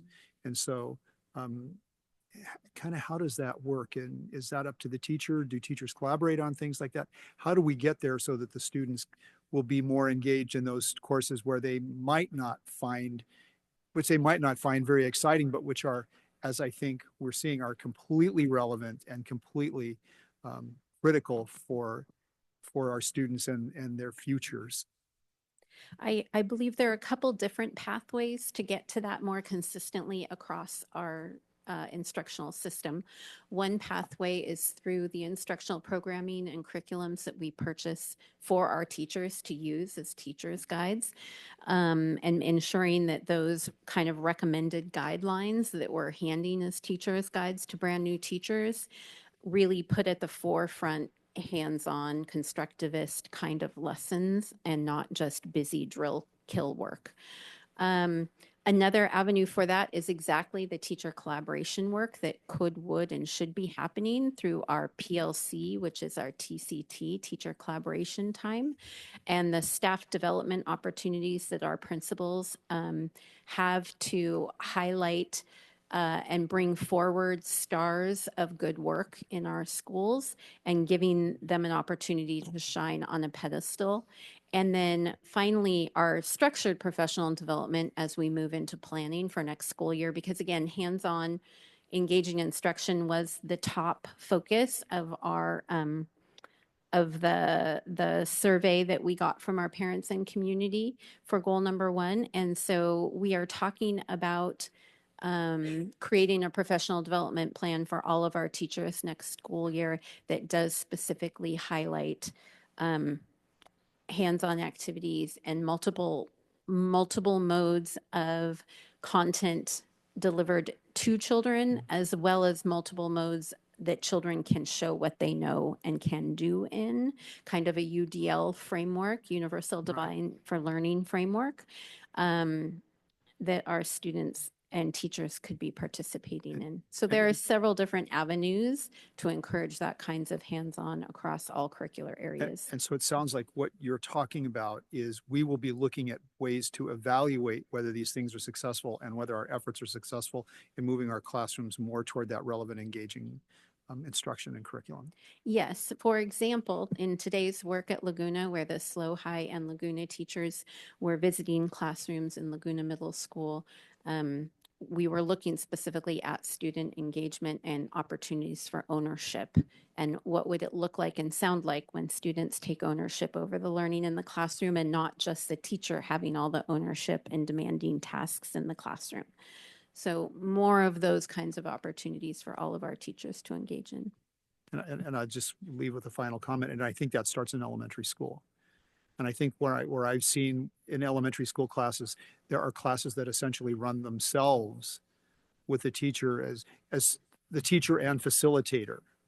And I love it when I walk into a classroom and I see a teacher working with a small group of students and the rest of the students working independently. And I think those are the kinds of things that begin at that level and then hopefully work their way up through our secondary schools. Thank you. We'll keep an eye on that as we move forward.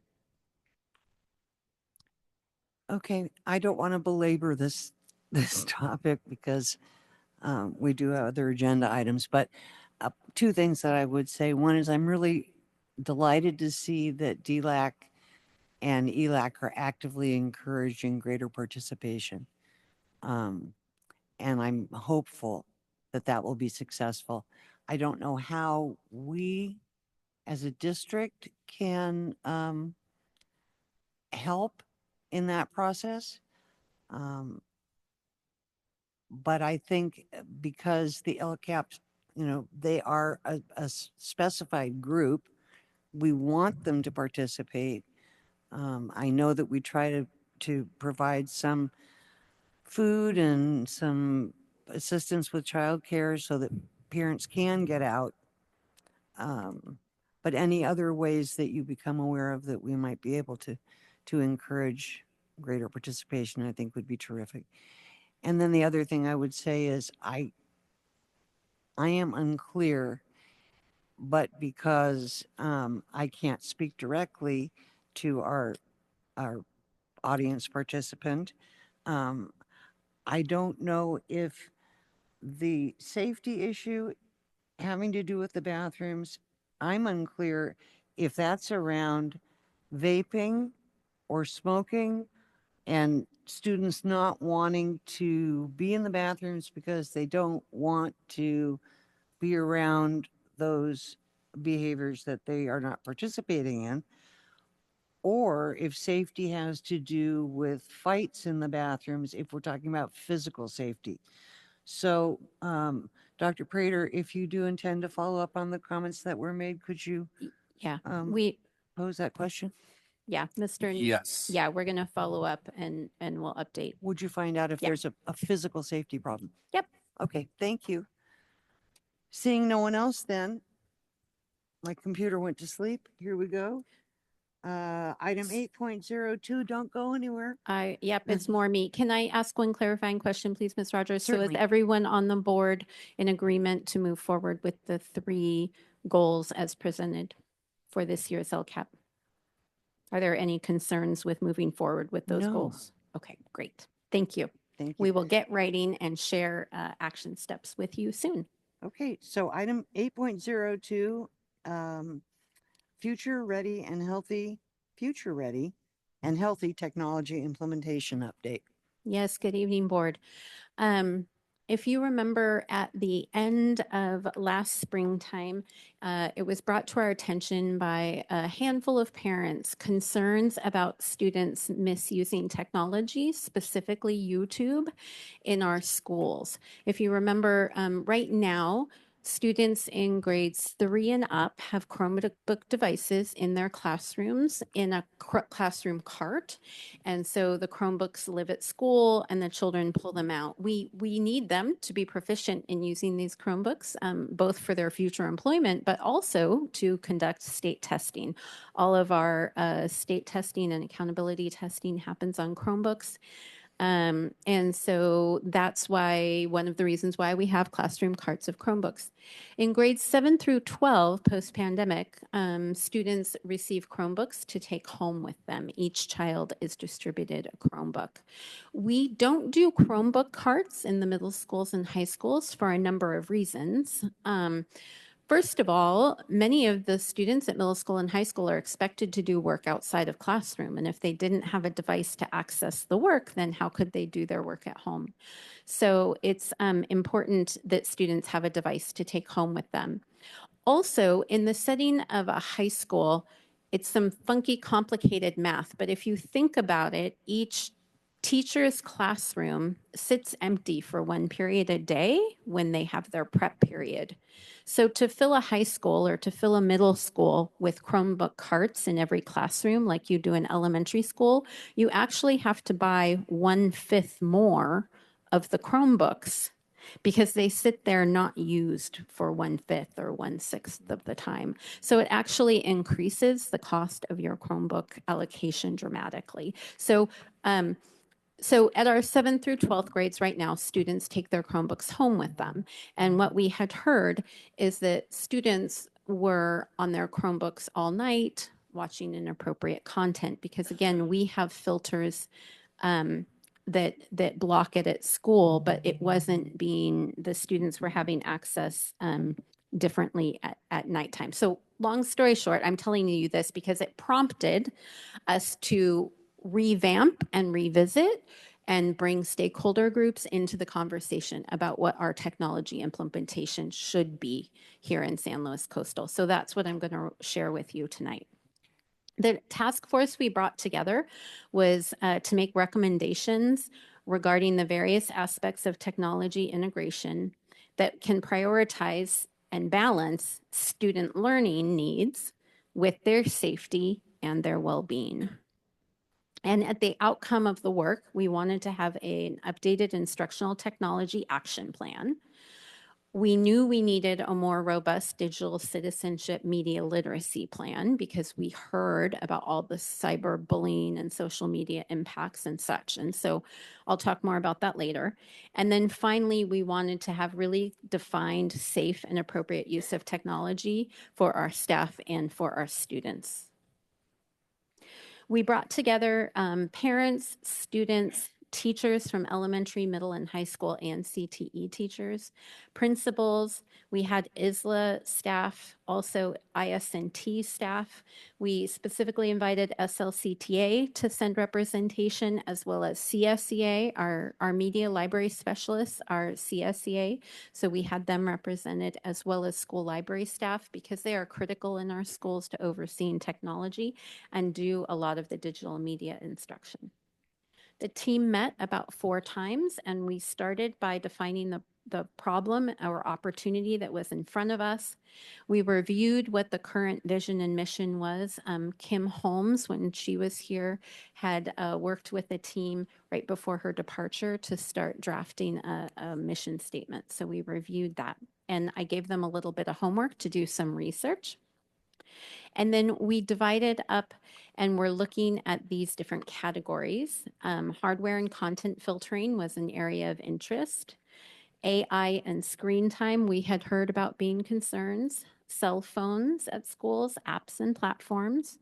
We had information about student digital wellness, citizenship and literacy. And then finally, we knew that from talking with our parents that really they wanted more parent education and information about helping keep kids safe.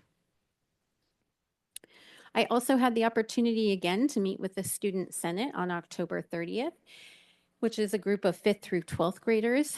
And so we asked them, what questions and concerns do you have about these topics, and what recommendations do you have for us about these topics? Then on the 13th, we broke up into working groups, and each small group started to draft action steps related to their topic at hand based on the feedback we had received. And then on December 5th, so an intervening month or weeks, I drafted kind of an outline of technology action plan steps, presented it to the team at large to get their feedback on it by December 5th to gain consensus.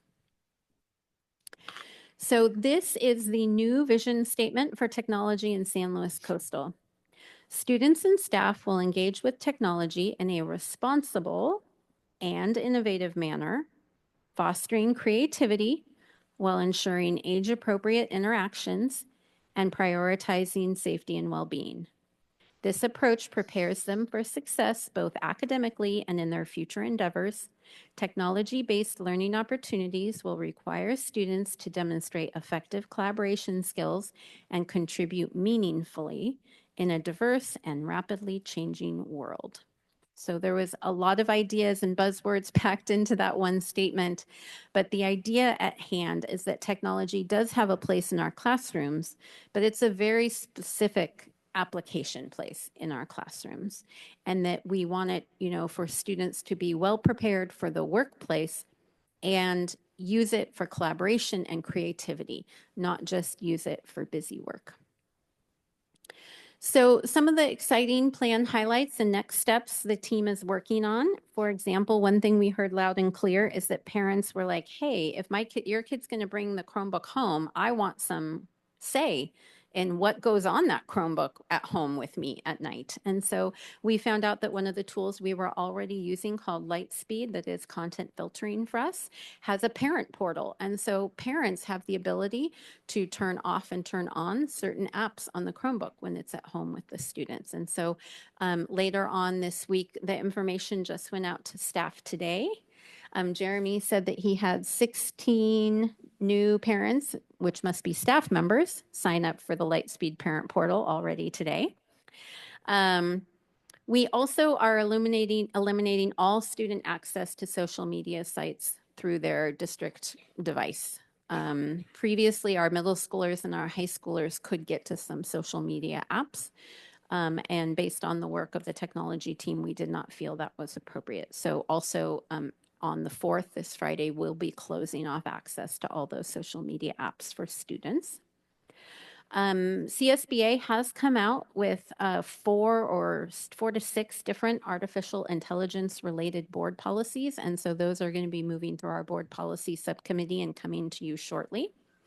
But we know that we need many more professional development learning opportunities for our teachers about the age of artificial intelligence, and the appropriate ways to use it and the appropriate ways not to use it, et cetera. Also, cell phone policies was a robust discussion by the committee. As I'm sure you are well aware, some school districts, well, I should say the governor issued a statement that required schools to have a cell phone policy, which we had one, we have them already. But some people interpreted that to mean that you had to ban cell phones, which is not what his policy currently says. We just have to have a policy, not ban them necessarily. And so at our elementary and middle schools, we currently have a cell phone policy that was away for the day, meaning that when they get to campus, the cell phones, electronic devices like watches need to be turned off, not seen, not heard. And then when the school day's over, you can get it back out to do whatever you need to do. Of course, that's not counting a school-wide emergency. Students would be able to grab their phones, et cetera. Additionally, if a child has special needs and it's written into their IEP, or they have health needs that they need to use their cell phone for their diabetes care, obviously they can have access to their cell phone at that time. For our high schools, both at Morro Bay and SLO High, the students felt strongly that they did not believe a complete ban on cell phones was appropriate in our setting. And instead, we are doing a distraction-free in learning environments. So when students are in classes, the phones need to go in pockets up on the wall, or they can be kept in backpacks, again, not seen during the learning time or when you're in a learning zone. And that, again, if there's an emergency or you have special needs, you can access it. We did, though, have a discussion about how maybe we need to consider further a complete ban on cell phones at the high school. And so we agreed that our high schools are each going to pilot a cell phone free week. And so our ASB students at both high schools are planning to try a cell phone free week and see what that is like and get some feedback on that at our 2 high schools. We also talked about going to visit, taking like a small leadership team to go visit a couple of high schools that are doing completely cell phone free engagement and see what that's like and what we could learn from them. Because there is still community interest from a small but vocal parent group that would like us to consider completely cell phone free options at our high schools. Some other highlights is going to be implementing the full suite of common sense media, digital literacy, and wellness for our students. So right now, the requirement is for funding is 2 lessons per school year, but Common Sense Education actually has 6 lessons, not including their AI lessons and their bullying lessons. And so we want to increase the amount of instruction our students are going to be receiving about digital wellness, digital citizenship, and media literacy. That plan is in development. We don't have that mapped out yet, but we have established that that is the goal starting next school year at all levels for our students. We did talk we need more professional development, professional learning for our educators about how to use technology. And then specifically more about family education for our parents about how to, both on Android and Apple devices, how they can learn how to use. There are tons of parental controls on all of the devices, but you know, they're complicated and difficult to manage if you haven't done it before. And so we want to hold some more parent education so that parents can make informed choices. If you'd like to read the plan in full, you can click on the link below. So next steps for our team is we are meeting, Jeremy, myself, the rest of the instructional team at the district office are meeting monthly to kind of tick off the boxes of the 29 next steps we have to take. We do anticipate that there will be bumps in the road and new technologies that come along that may make us shift and pivot from the original plan, but we are hoping to develop a robust staff development plan for starting in fall of 2025. So definitely technology, professional learning for our classroom teachers is going to be one of the main thrusts of our professional development plan next school year. And then a plan to reconvene like a committee task force in 27-28 for a complete plan redo. What questions or feedback do you have? Is there anyone from the public that would like to speak to this item? Seeing no one, is there anyone on Zoom? Okay, then I'll bring it back to the board. I'll start with Mr. Buckman, then Mr. Banfield, then Mrs. Sheffer, then Mr. Unger. So I have several questions. I'm going to just ask them and then defer. And if you'll come back to me, I would appreciate it. I don't want to ask all 20 questions. No, I'm kidding. I just don't want to ask all my questions and hog up. So I'm going to just ask one, and if you'll come back to me. Sure. Thanks. I appreciate that.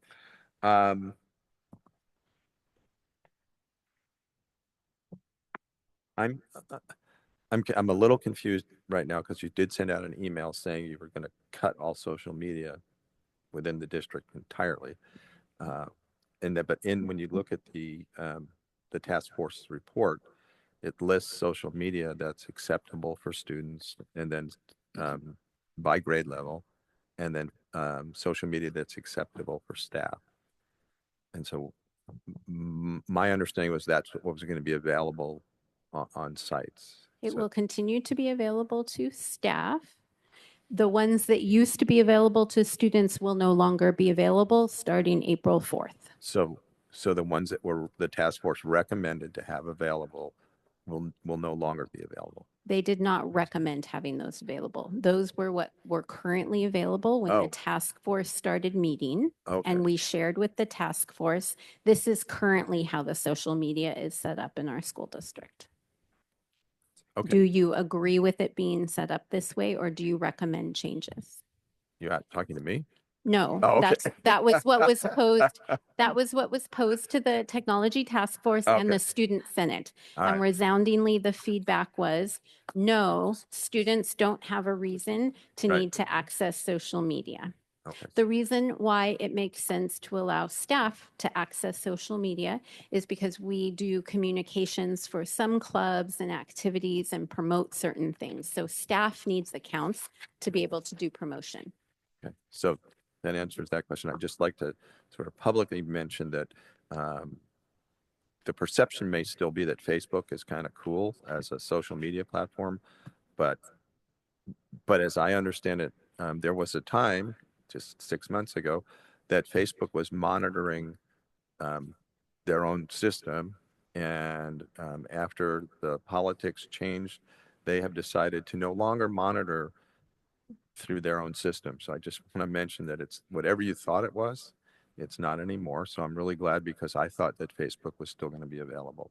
No social, Yep, I as got it. labeled by our content filter, that's how we decide what is a social media app. So if our content filter defines it as a social media app, it will be turned off to all students K-12 starting the 4th. Monday, Friday? Friday. Friday. Okay, I'm going to just ask one more question, because that answered a lot of them. On, I think it's Laguna Middle School's part in the report. It says that they're going to be careful about cell phones and laptops and iPads, and they don't want any jewelry, or it's just got this whole long list of stuff, and I didn't seem to quite fit in with the task force. I don't want to read it to you, but it's there. Yes. So anyway, I want to just congratulate you. This was amazing. I've sort of worked with Common Sense Media over the years, and I think you guys nailed it. So I'm really excited. Thank you. Thank you. If I can highlight, the main concern or issue related to Laguna was that Laguna had allowed students to take their Chromebooks during break time and lunchtime to engage in some gaming activities, some appropriate work being done, probably some not appropriate work being done in unstructured times. And based on feedback, again, from the parent-led task force, Laguna, as of the start of second semester, does not allow students to have Chromebooks out during their nutrition break or during their lunchtime.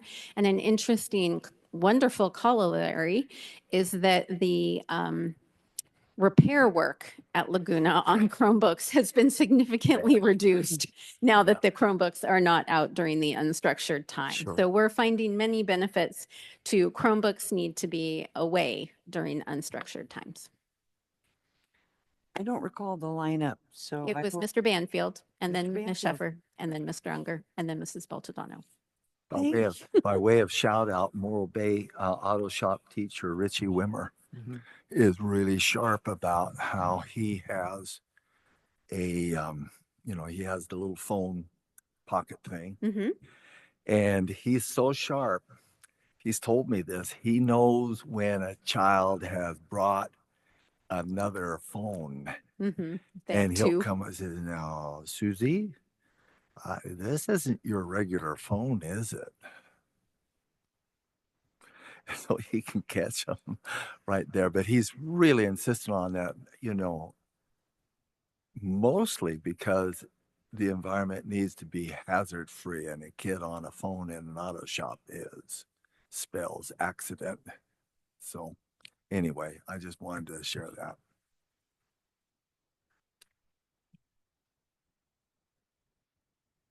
Just gonna go. Okay. I have a question for Mr. Kellish. Yeah, I just didn't want you to get to sit there all evening, Jeremy. okay. First of all, we're really fortunate to have you here. You have proven to be on the cutting edge, really paying close attention to what's going on technologically. Also, my impression is really enjoy being on the cutting edge and paying close attention to what's going on. I've been with you when you've been looking at those cameras and early on, a long time ago. But my question is sort of theoretical, and that is, what are you anticipating in the world of technology as being used in the classroom and by students? Wow. Wait, how long do we have on this? Could I have As 3 minutes? briefly as possible. I just see AI becoming more and more of a thing. Right now, we're in that phase of AI where it's like AI is a catchphrase, and you're seeing this right now where every software company just chucks it in and they have no idea what they're going to use, but they can sell more because it has AI. And we're in that weird phase where they're throwing it all in and they haven't quite figured out the use. And so I think we're going to be caught up into that too. So we need to be, I love Lisa's approach where it's just, we need to be steady, slow, and then see what value it has within the classroom versus with a lot of these software companies just jumping head first and just being like, we'll just try everything and see what it works. So I don't know, that's where I'm seeing with AI. I also think that we're all caught up on the AI catchphrase itself, and let's just kind of see where it falls in that value, because there's a lot of money being spent on AI and nobody really has found the true value yet. So just want to put that out there. Other than that, within technology, I think I'm really like, as somebody who does not have any social media, I really love where we're going. And I really loved hearing what the parents said. And I love that the students also agree with the viewpoint that social media, is damaging, you know? And I love that as a school district, we first took a stance on YouTube because YouTube was very hard to filter. And we were really at the mercy of Google and their ability to block stuff, that we took that stance. And we've been met by other school districts who have reached out to us because of the New York Times article and asked us how it's been. Yeah. And how the students have felt. And I think this, you know, the banning of social media is another great step to having the kids engage more in the classroom and being more focused like we were when I went to high school. So I don't know. The question you have is such a big one and such a broad one. And yeah, it you is know, a big one. I also really appreciate the need to kind of 1 foot present day, realizing where people are generally, especially the grown-ups in the rooms, you know. So things like when you talked about the ability, putting out there the ability for parents to monitor the social media accounts and then giving the parents instructions on how to do that. So not just saying you can get rid of social media accounts on Chromebook, but you know, then as a parent, my next question would be, I don't know how to do that. So to include those instructions and bringing people along with things that you know like the back of your hand, to have that knowledge that not everybody is aware of that, you know, how to do those things to really empower. You know, I think it's not uncommon for, you know, there's the old joke about I don't know how to work my computer. Is there a 12-year-old in the room?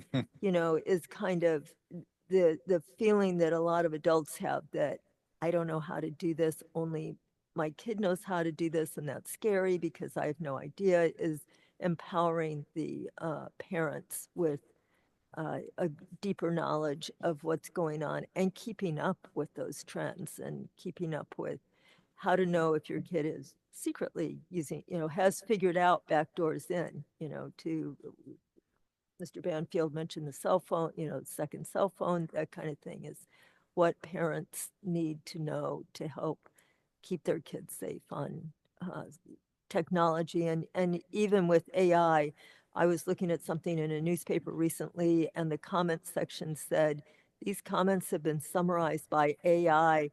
And this was the Washington Post, you know, has been summarized by AI. It may or may not reflect accurately.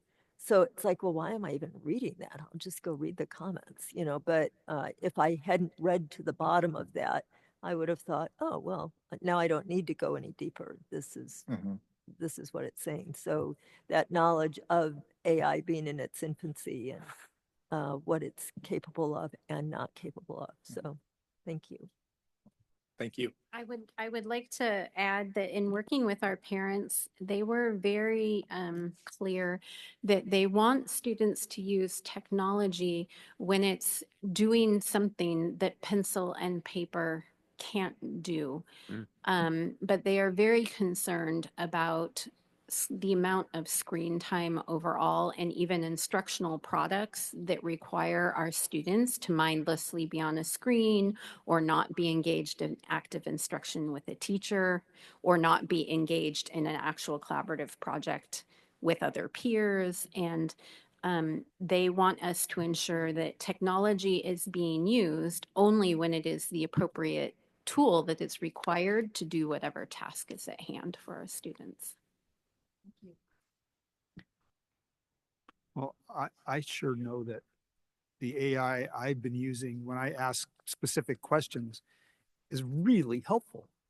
And I love that I can ask a question in English if I ask the right question. And that's really the key, is asking the right question to get the right answer. And I hope that as we progress in this journey, that's some of the things that we're able to do, because it is helpful. But again, it's asking the questions and then being able to filter the content. Is the content you're getting real? You know, what do they talk about it? It's like hallucinations, right? Is that the word that they use? But I have just some more specific questions. How do you enforce the watch ban? And I don't mean the ban that is around your wrist. But So I mean, to me, watches are ubiquitous now. They are. And so I think it is, it's not a problem until it becomes a problem. And then when it becomes a problem, there's a conversation and a consequence about it. And so there are lots of students specifically, I know of at our elementary campuses, more so children as young as second and third grade, wearing electronic enabled watches. And, you know, they should not be doing this. And if a teacher sees them doing this, then there's a conversation that's had about it. And then if it continues to be a problem, there becomes a broader conversation that involves an administrator and a parent and all the things. So I think it's trying to find the balance, right? Because we need to develop our students' sense of self-control, back to the Michelle Borba Thrivers conversation we were having, that it's not about always completely removing the distraction of having the technology, but helping our students learn how to have the self-control of when to use it and when not to use it is part of it. But technically, it's, you know, watches, cell phones, just like the old iPods with the headphones, right? They need to be often put away and not a distraction during the learning time. It's sort of like dieting, right? With, you know, mindful eating, right?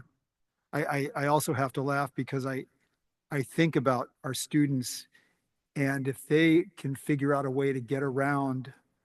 So we have been playing a bit of whack-a-mole. Restrictions, they're certainly going to do it. Yeah, and that is part of the game that we are constantly playing. One cool thing is Jeremy can track the number of hits on our YouTube. So whenever a kid tries to ping YouTube, and he can track it, and then we can find out which tool they were using to try and back end and get around to YouTube. We notice a big spike in YouTube. So for example, Canva has a magic AI content creator button. So we let kids have the free version of Canva to make presentations. But then there's this AI feature. So then we had to reach out to Canva to ask them to turn off the AI feature, or tell us how to turn off. I don't know how that story ended, but how to turn off AI in our version of Canva, because a fifth grader at Del Mar had written a paper using, you know, so it is a constant game of whack-a-mole we are playing. Well, I don't know if anybody else saw it, but this week in the Los Angeles Times, there was an article about how students in LA Unified are getting around the cell phone ban. You know, they're having ghost phones and putting in calculators and things like that. So, you know, students will be students. What's the clever login? Can you talk to me? I'm just curious. And then do you want to describe it, or you want me? I mean, the clever login is commonly used is it clever.com and it just makes it really easy for students to log in to multiple sites. So they log into one and then all of their applications are there that are separate sites, and then they just click on it. So I log on to Clever, but then I can get into my science program, my social studies program, my Your Canvas account. I the only appropriate programs correct that we have purchased for. Okay, thank you. So it's one login on a dashboard, so it's really easy for the students to find it. Okay. Mrs. Baldadano. Thank you. I just want to thank the committee members, the teachers, the staff, both of you, parents that put in a lot of work.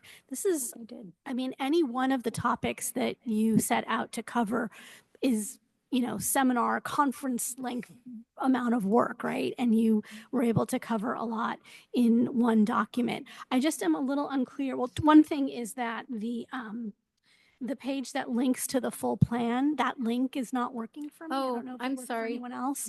So just if you could check the link on that page. Sure. Maybe. Thank you for that heads up. It worked for. I was able to get it. Okay. I can look at it from here. Okay. I don't know why I can't get it. Just wanted to raise that. And then the Thank other you. thing was just to clarify, and you reference, you reference additional plan highlights include, and then the link to the full plan. So just the status of this plan, is this plan, it is up and running and posted somewhere? What's the state? Because I read the full plan, and I do recommend people read the full plan. It's not incredibly long for the amount of content that it includes, but it does spell out pretty clearly cell phone use policies at the elementary versus middle school versus high school site. And I think those are things that parents really care about, as well as the other things we've been discussing. I wanted to be sure to have the opportunity to present it to the board before we posted it on the web page. So it will be added to our instructional web pages so that the community at large can access the plan. It is alive and going, and we are already taking action steps and have completed a good chunk, 15-ish action steps have already been completed. But some action steps we anticipate will be, you know, next year projects or maybe even the year after projects, because they're a little more long-term and all-encompassing.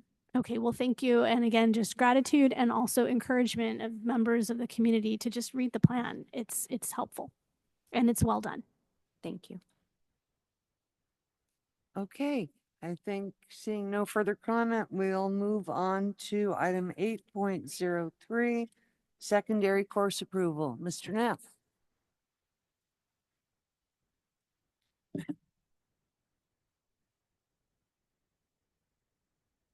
Good evening, everyone. Thank you for allowing the opportunity to present new and modified courses for this upcoming 25-26 school year. Just to kind of recap how the process works, or to cover how the process works in general, is if a site, and that can be a teacher wants to have a new course, it could be principal working with ILT, it could be even at the district office level, if one of my TOSAs or something in our department we're looking to change or add, it can start that way. But at some point it will start like, hey, we want to do a new course. There's a form, like we talk about it, or I talk about the principals kind of at the start of the year. There's a form that they fill out that includes course description. Does it require a textbook? How much? Some of those sort of logistical things. It gets shared with the court with their sister site. So if it's a middle school, both middle schools have to sign off on, both principals sign off, and same at the high school.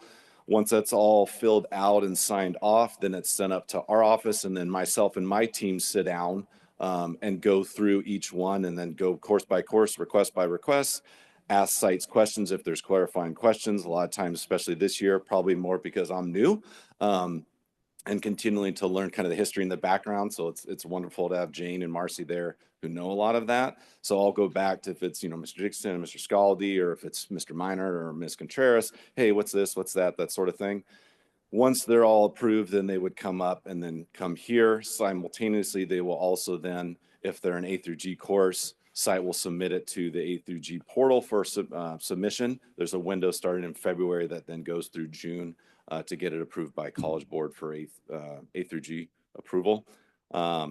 And so that's sort of overview kind of the process. It's a collaborative effort. It's not, you know, one site just kind of poof makes it up and goes. We have budgetary issues we make sure we got to address, curricular issues we make sure it aligns with what programmatically we're doing. There's sort of a number of things that we're looking at when we do this.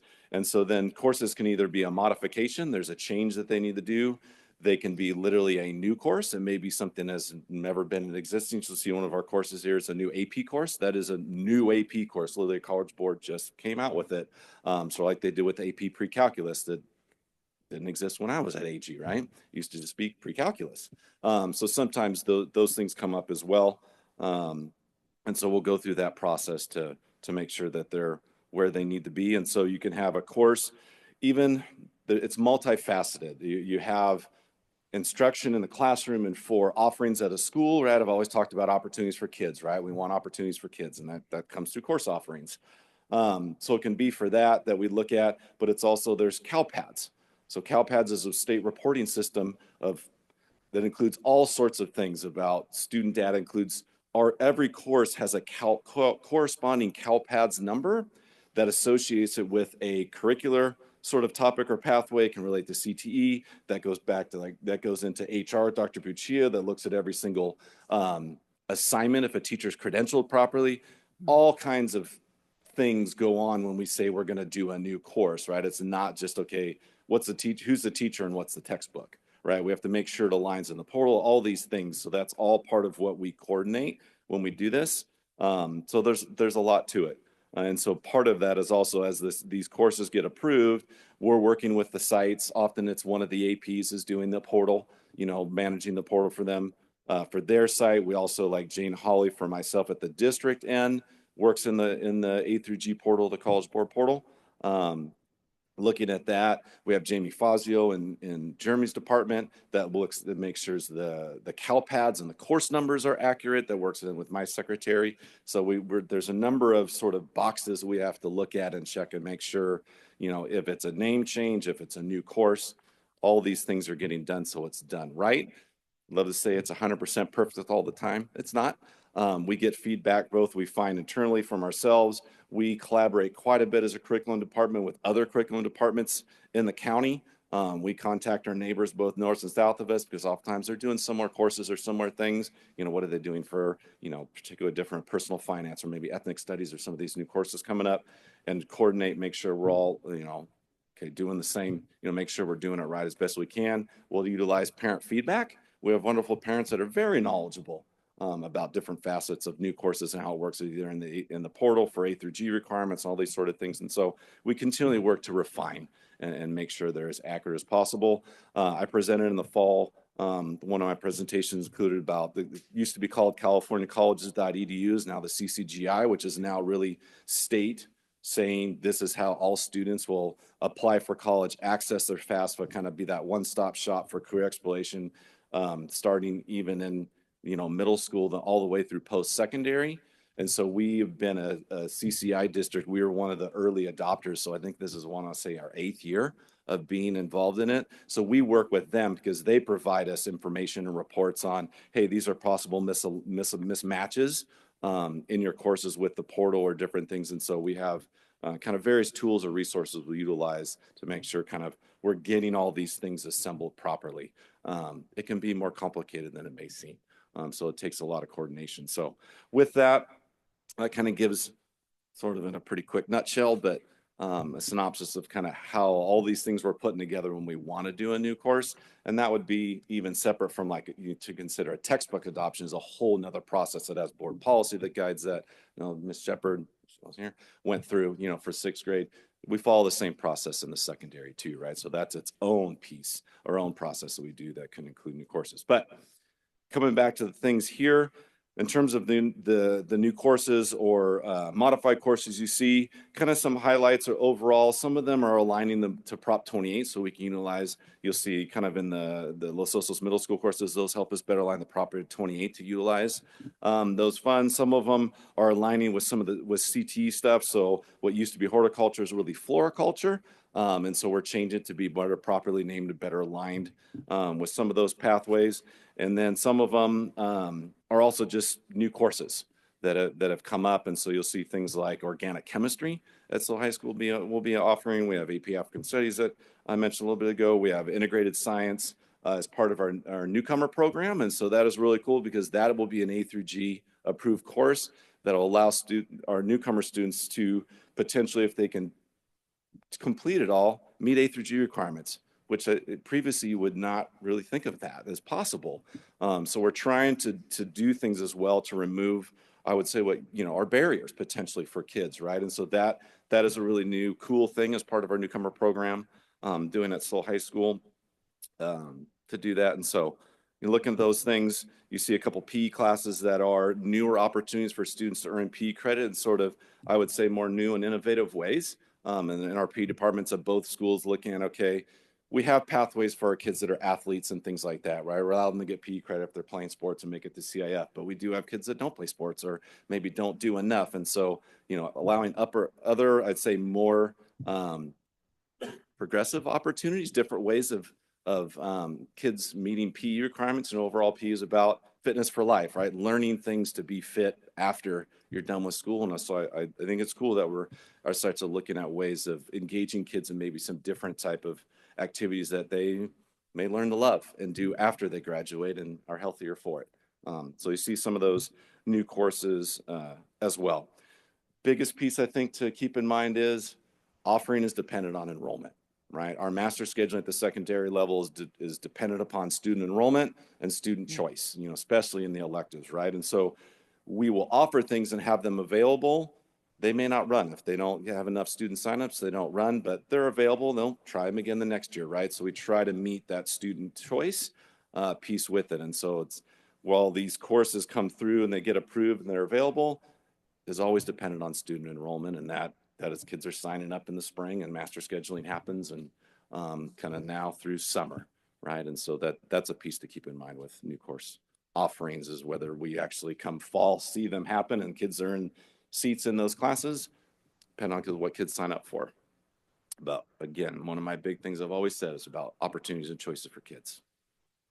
Let them pick. Okay. Is there anyone from the public that's present and would like to comment? Seeing no one? Mrs. Dawson, is there anyone on Zoom? Thank you. So bring it back to the board, Mrs. Baltazar. Thank you. I have a couple of just specific questions. I'm looking at like the course, the Tiger News Network, TNN. How is that considered a new class? Because my son did that class a couple years It's ago. sort of yes, it's not literally a brand new class. This more accurate, how it was set up in terms of, it was sort of nested with another class, and it's not really supposed to. It's supposed to be a separate class in terms of how, so it's really some cleaning up and sort of how we post it and how we have it offered. Okay, so but still considered new, not a modification. Yeah, and I probably did a poor job in explaining it. That's really on sort of the CalPADS end and how so the state will basically provide courses, like you have to fit certain criteria to get a certain course number. That's the course number that's used in ARIES, which is our student information system, which is our master schedule. Right? That is what the state pulls data it's usually the first Wednesday, it's CBEDS Day. And it's on October when the state grabs all this data from every school and school district and then, does all their analysis. So that's where, practically speaking, for your kid are like, well, we've been doing this. Well, maybe we had the wrong CalPADS number. We find out things. And so it's cleaning up sometimes on that end of it. But it's not literally like a brand new class where like organic chemistry is literally going to be a brand new class. Right. Okay. And then a class, I think I saw something, was it classical mythology? Did I see that? And with no textbook, is that just because other resources will be used, or we are utilizing books that we already have, or? Yeah, I mean, it can vary. I think that one particularly, there's some open source that the teacher already has materials they can use. Sometimes we're able to find, books we already have, or they can use excerpts from resources that they already have, and they'll coordinate like with Miss Holly or district librarian to get those as well. Yeah. And then I did talk to Ms. Yamashita about this, but just the importance of making sure that our college lists, whatever the course lists are that the colleges are looking at, are always accurate, because Correct. I realize how critical that is for when students are applying to college. Correct. So, It's part of how competitive they are, right? That they get yeah, I mean, assessed on. a lot of schools are becoming more competitive. So they do look to see what courses are offered, and Mhm. that list needs to be accurate in order Correct. for the student to reflect well. Yeah, and I'll get back to you, preliminary touching base. I know like Miss Dellinger does it at Soul High. My guess would be probably, Morro Bay. Typically, it's a AP that does. So we works with had the a good Kansas team. conversation about that, and just wanted to For sure. highlight that. Thank you. Mrs. Sheffer and then Mr. Buckman. Okay. Thank you for this. I think that it's really interesting that there are 26 courses on the list, and 23 of them in whatever manner qualify as new and 3 is modified. It's exciting, as you indicated, to be offering so many choices to our kids. I tend to look at things as doors, as making more doors available for them to either peek inside or take a walk in, and they could be things that set them on their path. And I also very much appreciate, I know the board over the years has really worked hard to stress the importance of courses being A through G. And again, that leaves all those doors available for our students. And I know that Mr. Buckman has his light on, but after at that, I'd be honored to make a motion to accept these courses. Thanks. So I'm excited because there's all these courses. I'm excited because there's seems to be several or many media courses. And I looked at some of it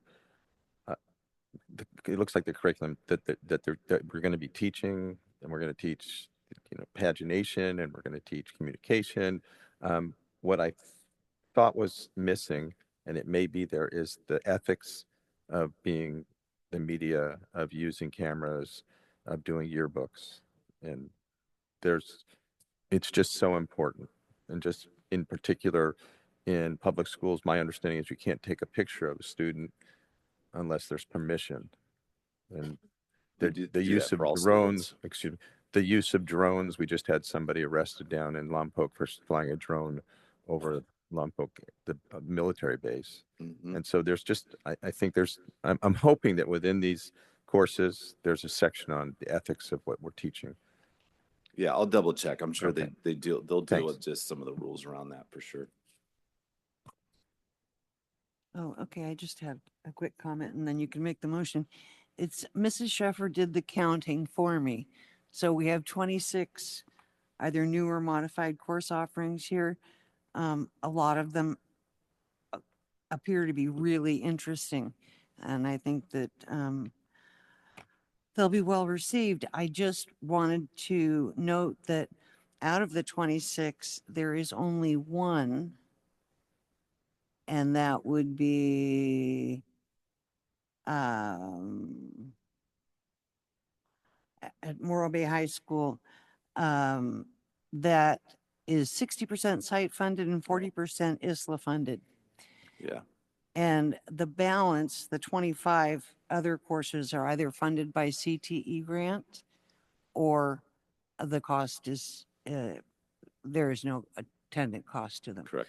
So even in these difficult budgetary times, we are able to offer some very interesting, innovative A through G courses to our middle and high school students. Trying to be creative. Some of, again, we have existing resources we can utilize, and so it's not having to buy that particular Morro Bay course. That is literally a new course.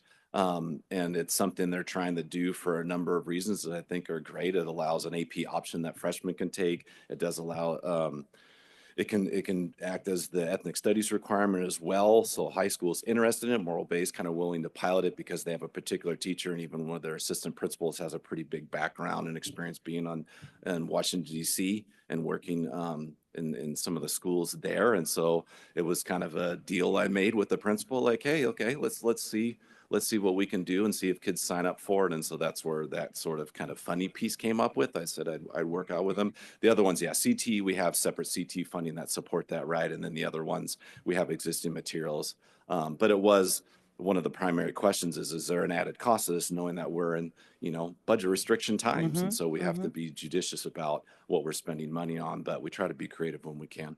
Thank you for your good work here, and I defer to Mrs. Sheffer.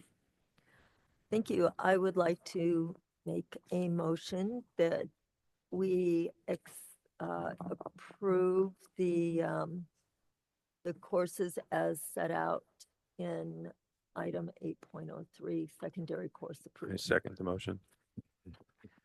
So I have a motion by Mrs. Sheffer and a second by Mr. Buckman. Mrs. Sheffer? Yes. Mr. Buckman? Mrs. Baltadano? Yes. Mr. Unger? Yes. Mr. Banfield? Yes. And I am a yes. So that passes 6-0 with one absent. Item 8.04. Thank you, Mr. Ness. Mrs. Yamashita. All right, good evening, board. We have a board policy I'd like to draw your attention to. The policy title is called Accountability. And it is trying to update a policy to include the term long-term English learners, those we call LTELs, as a specific student group that we monitor through the LCAP and other means. And it means it's a student who is an English learner that has not attained English language proficiency within 7 years of initial classification as an English learner. And it also goes on to clarify that about when districts need technical assistance. So that is when this is for the accountability of our school programs, meaning state test results, suspensions, expulsions. If any of those start to trend in a poor direction, you qualify from the state as being a technical assistance school district, and then the County Office of Education provides additional support and guidance to your work and your working teams. And so it outlines here some of the technical assistance language that districts may receive. This is different than the accountability that we hold our staff to. So for example, teachers are evaluated regularly, and that is outlined in our collective bargaining agreements. And our school principals are evaluated regularly by our different cabinet level members. And so this is more the accountability of the school district and the school programs that we have. So this is the first reading. Are you recommending that it be brought back? I am. This is a first reading and would like your feedback or ideas. Mr. Unger? Well, I just want to say, perhaps I missed this. I like the new format where we have the actual revisions completed. Great. Document, Glad you then enjoyed showing the red line copies. So thank you.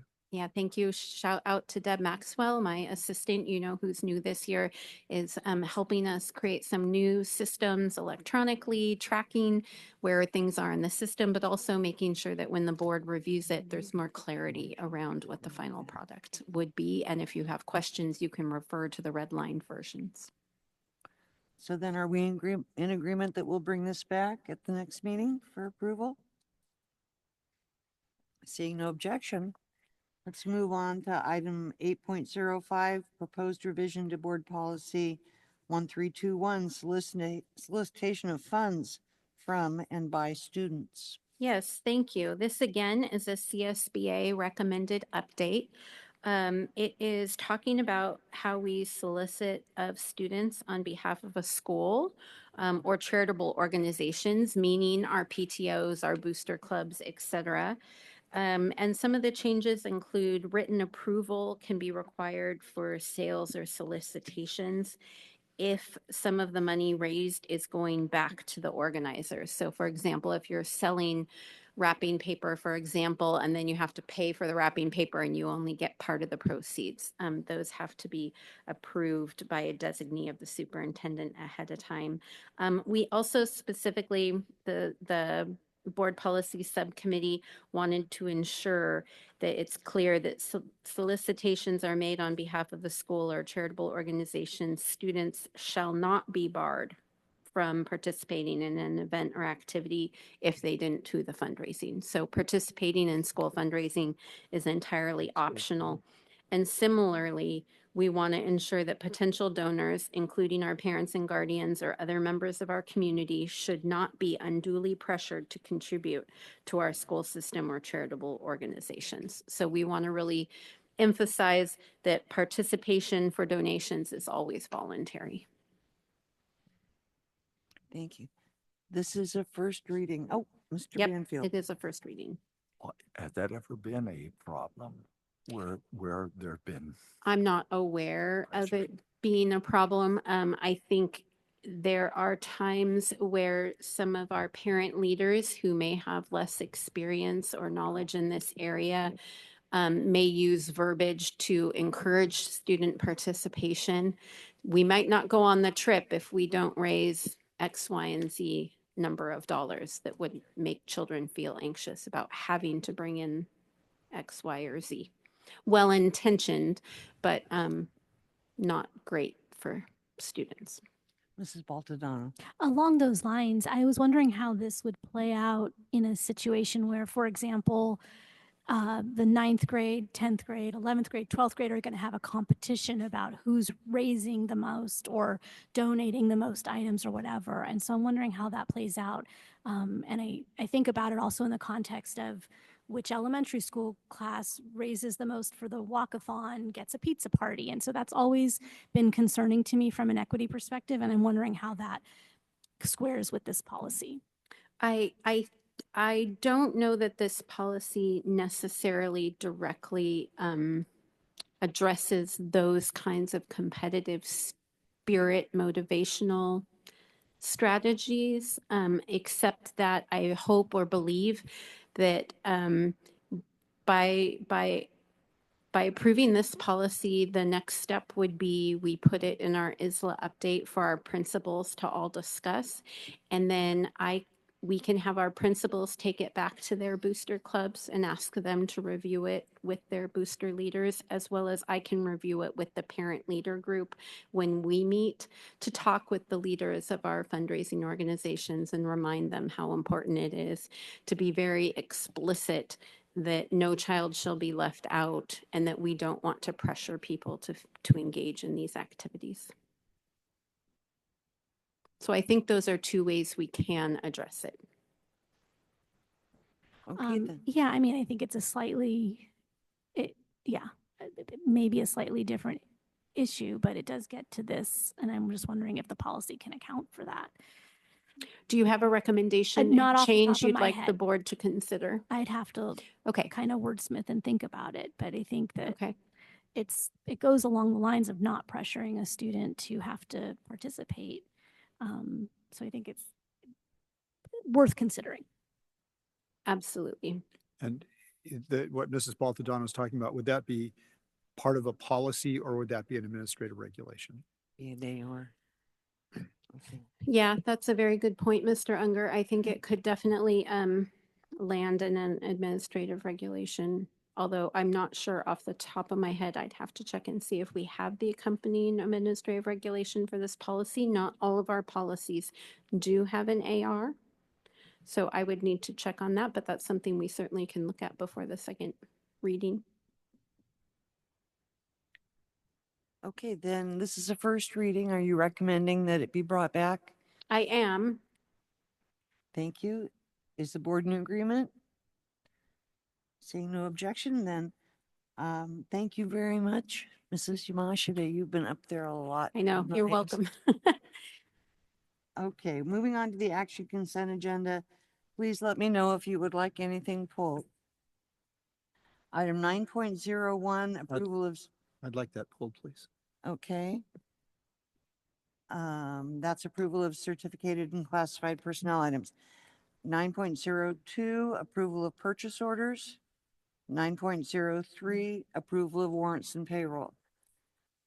So I am seeking approval of a motion for approval of 9.02 and 9.03. I'll move that we approve 9.02 and 9.03. And I'll second. So we have a motion by Mr. Banfield and a second by myself. Mr. Banfield, Yes. Mrs. Baltadano, Yes. Mr. Unger, Yes. Mrs. Sheffer, Yes. Mr. Buckman, and I'm a yes as well. So that passes 6-0 with one absent. And then Mr. Unger? Yeah, the reason I wanted this pulled is I just want to bring to the board's attention something I think that we're doing really well. One of the personnel items that we're being asked to approve is a gentleman who is going to be a culinary lead. He happens to have grown up in my neighborhood. I know him. He went to Morro Bay High School. He went to culinary school. He has been a lead chef at several restaurants around here. And what he has chosen to do is to come to work for us and to take the experiences that he's had in his commercial and being an executive chef, he's bringing those to our students and to our district. And I think that says a lot about the kind of things that we're doing, and especially in food services, the focus that we're making on giving kids high quality farm to table food. And I know the Tribune ran an article on this on Sunday. I don't think they said enough about how we were the pioneers of this throughout California, and probably I think in the United States. And I believe we won a Magna Award for our food services about 6 or 7 years ago. So I just wanted to bring that forward and bring people's attention to that. I move approval. Well, actually, I think we have to go to the public now because I pulled this item. Is there anyone currently present that would like to address this item? Seeing no one, is there anyone on Zoom? Nobody there either. Mr. Unger. I'd like to move approval of item 9.01. I'll second. Okay, I've got a motion by Mr. Unger and a second by Mrs. Baltadano. Mr. Unger. Yes. Mrs. Baltadano. Yes. Mr. Banfield. Mr. Buckman. Yes. Mrs. Sheffer. And I'm a yes as well. So that passes 6-0 with one absent. Advance agenda. I hear nothing. Reports by board members. Mr. Banfield. So I have a grandchild attending Teach, and they had their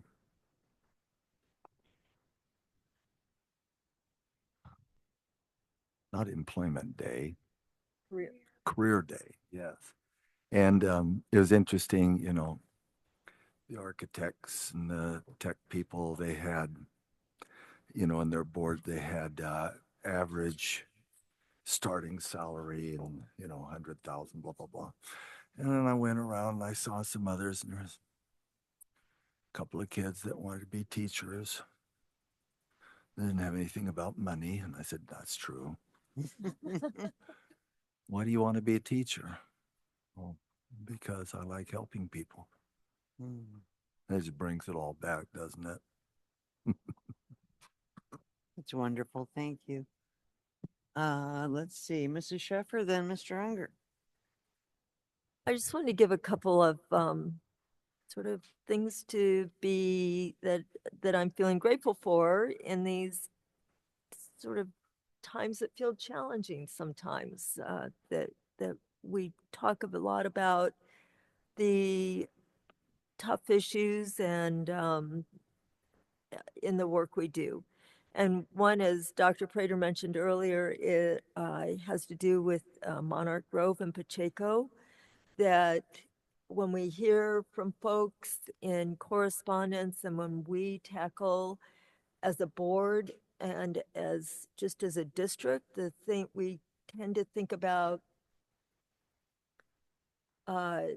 how we need to do better, the things we need to work harder on and how hard it is, and the feedback we get that we're not doing enough, we're not working hard enough, that this is happening, that is having an is just negative in the community.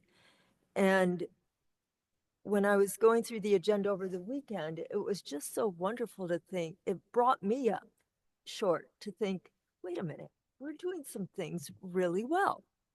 And that those are things to focus on as well. Of course, not to the exclusion of the work we're doing to improve and the challenges we face with the budget and with social issues and with things like we discussed here tonight with social media and technology and all those challenges. But to really remember that there are some things we're doing well and that we need to celebrate. We need to take advantage of celebrating those things. I wanted, and I saw it in action here tonight. I saw Mr. Neff speaking with a board member or a member of the public who had some questions and trying to address those immediately. I know Mr. Pinkerton responded to an email earlier today that we'd received. And I also wanted to, as a member of the policy subcommittee, please express the gratitude to Deb Maxwell. I mean, she has really worked on making this, been really responsive on making this process run more smoothly. And the rest of the board, and of course the public isn't aware of this, but she's created this incredible Excel spreadsheet to keep track of every policy and where it is in the process and who needs to be talked with about those policies. And that kind of hard work and attention to detail is really appreciated. So please let her know. I'm thinking I can speak for Mr. Buckman in that regard as well. Thank you. Mr. Unger. I went to a couple of things. I know that several of you went to the Pac Beach Model School celebration. I know Mrs. Baltadano was there, and I saw you there, Marilyn. And just just as always, what a great school and what a great experience that was. And to hear Mr. Dowler talk to the students about how they're the ones that really make the school the great place that it is. It was just really heartwarming to hear that, and to see every single student paying attention and basking in the glory and the celebration that they all deserved. Plus there was lots of food too, and thanks to Mr. Pinkerton and those guys for supplying the food for them, because they certainly deserve it. I also went to the Morro Bay High School open house, and we talk about hands-on stuff, so I just want to relate a quick story. So I was with Mrs. Flynn's class, and Mrs. Flynn is the agriculture teacher there, and she was talking to somebody about ag mechanics, and the dad was asking questions, and the kid was just kind of sitting there, and he didn't really want to say anything, And the dad asked him about ag mechanics and said, well, do you do tractors? And she said, oh yeah, we do tractors. And we teach the kids to drive tractors, and we drive around the farm. And this kid's eyes just got big. You could just see the excitement and see how this guy wanted to take that class. I went into the technology class, and to see the professional grade 3D mill being explained to the students by another student. These are the kinds of things that, we talk about. Are we doing some good things? Yes, these are the kinds of things that just make you go, my gosh. Well, we've got kids that are on the cusp, and we're helping them bloom. It is such a wonderful experience. And then the last thing I did is I stayed in the back, but I went to the Sunnyside community meeting, and it was actually great to hear the level of enthusiasm for what the community of Los Osos is going to have to do, in order to make this dream come true. And I think one person put it, I think, pretty well when they said, this is the opportunity of a generation. And I hope that that my community can figure out a way to come together to make that property a legacy. Okay, and then for myself, I'm trying to remember what I have been doing because we had the spring break, but I know that I did attend the Dance Fusion at Morro Bay High School, and that was a great production. The students really had a good time, and the parents did too. And then I did a site visit at Del Mar and spent some time observing the S cubes in at work, and it was very interesting, and I'm very appreciative of their work, and I intend to go to Baywood and observe them there as well in a bilingual situation. So I know there are other things, but I can't think of what they are, and we're all tired. Let's go home. This meeting is adjourned.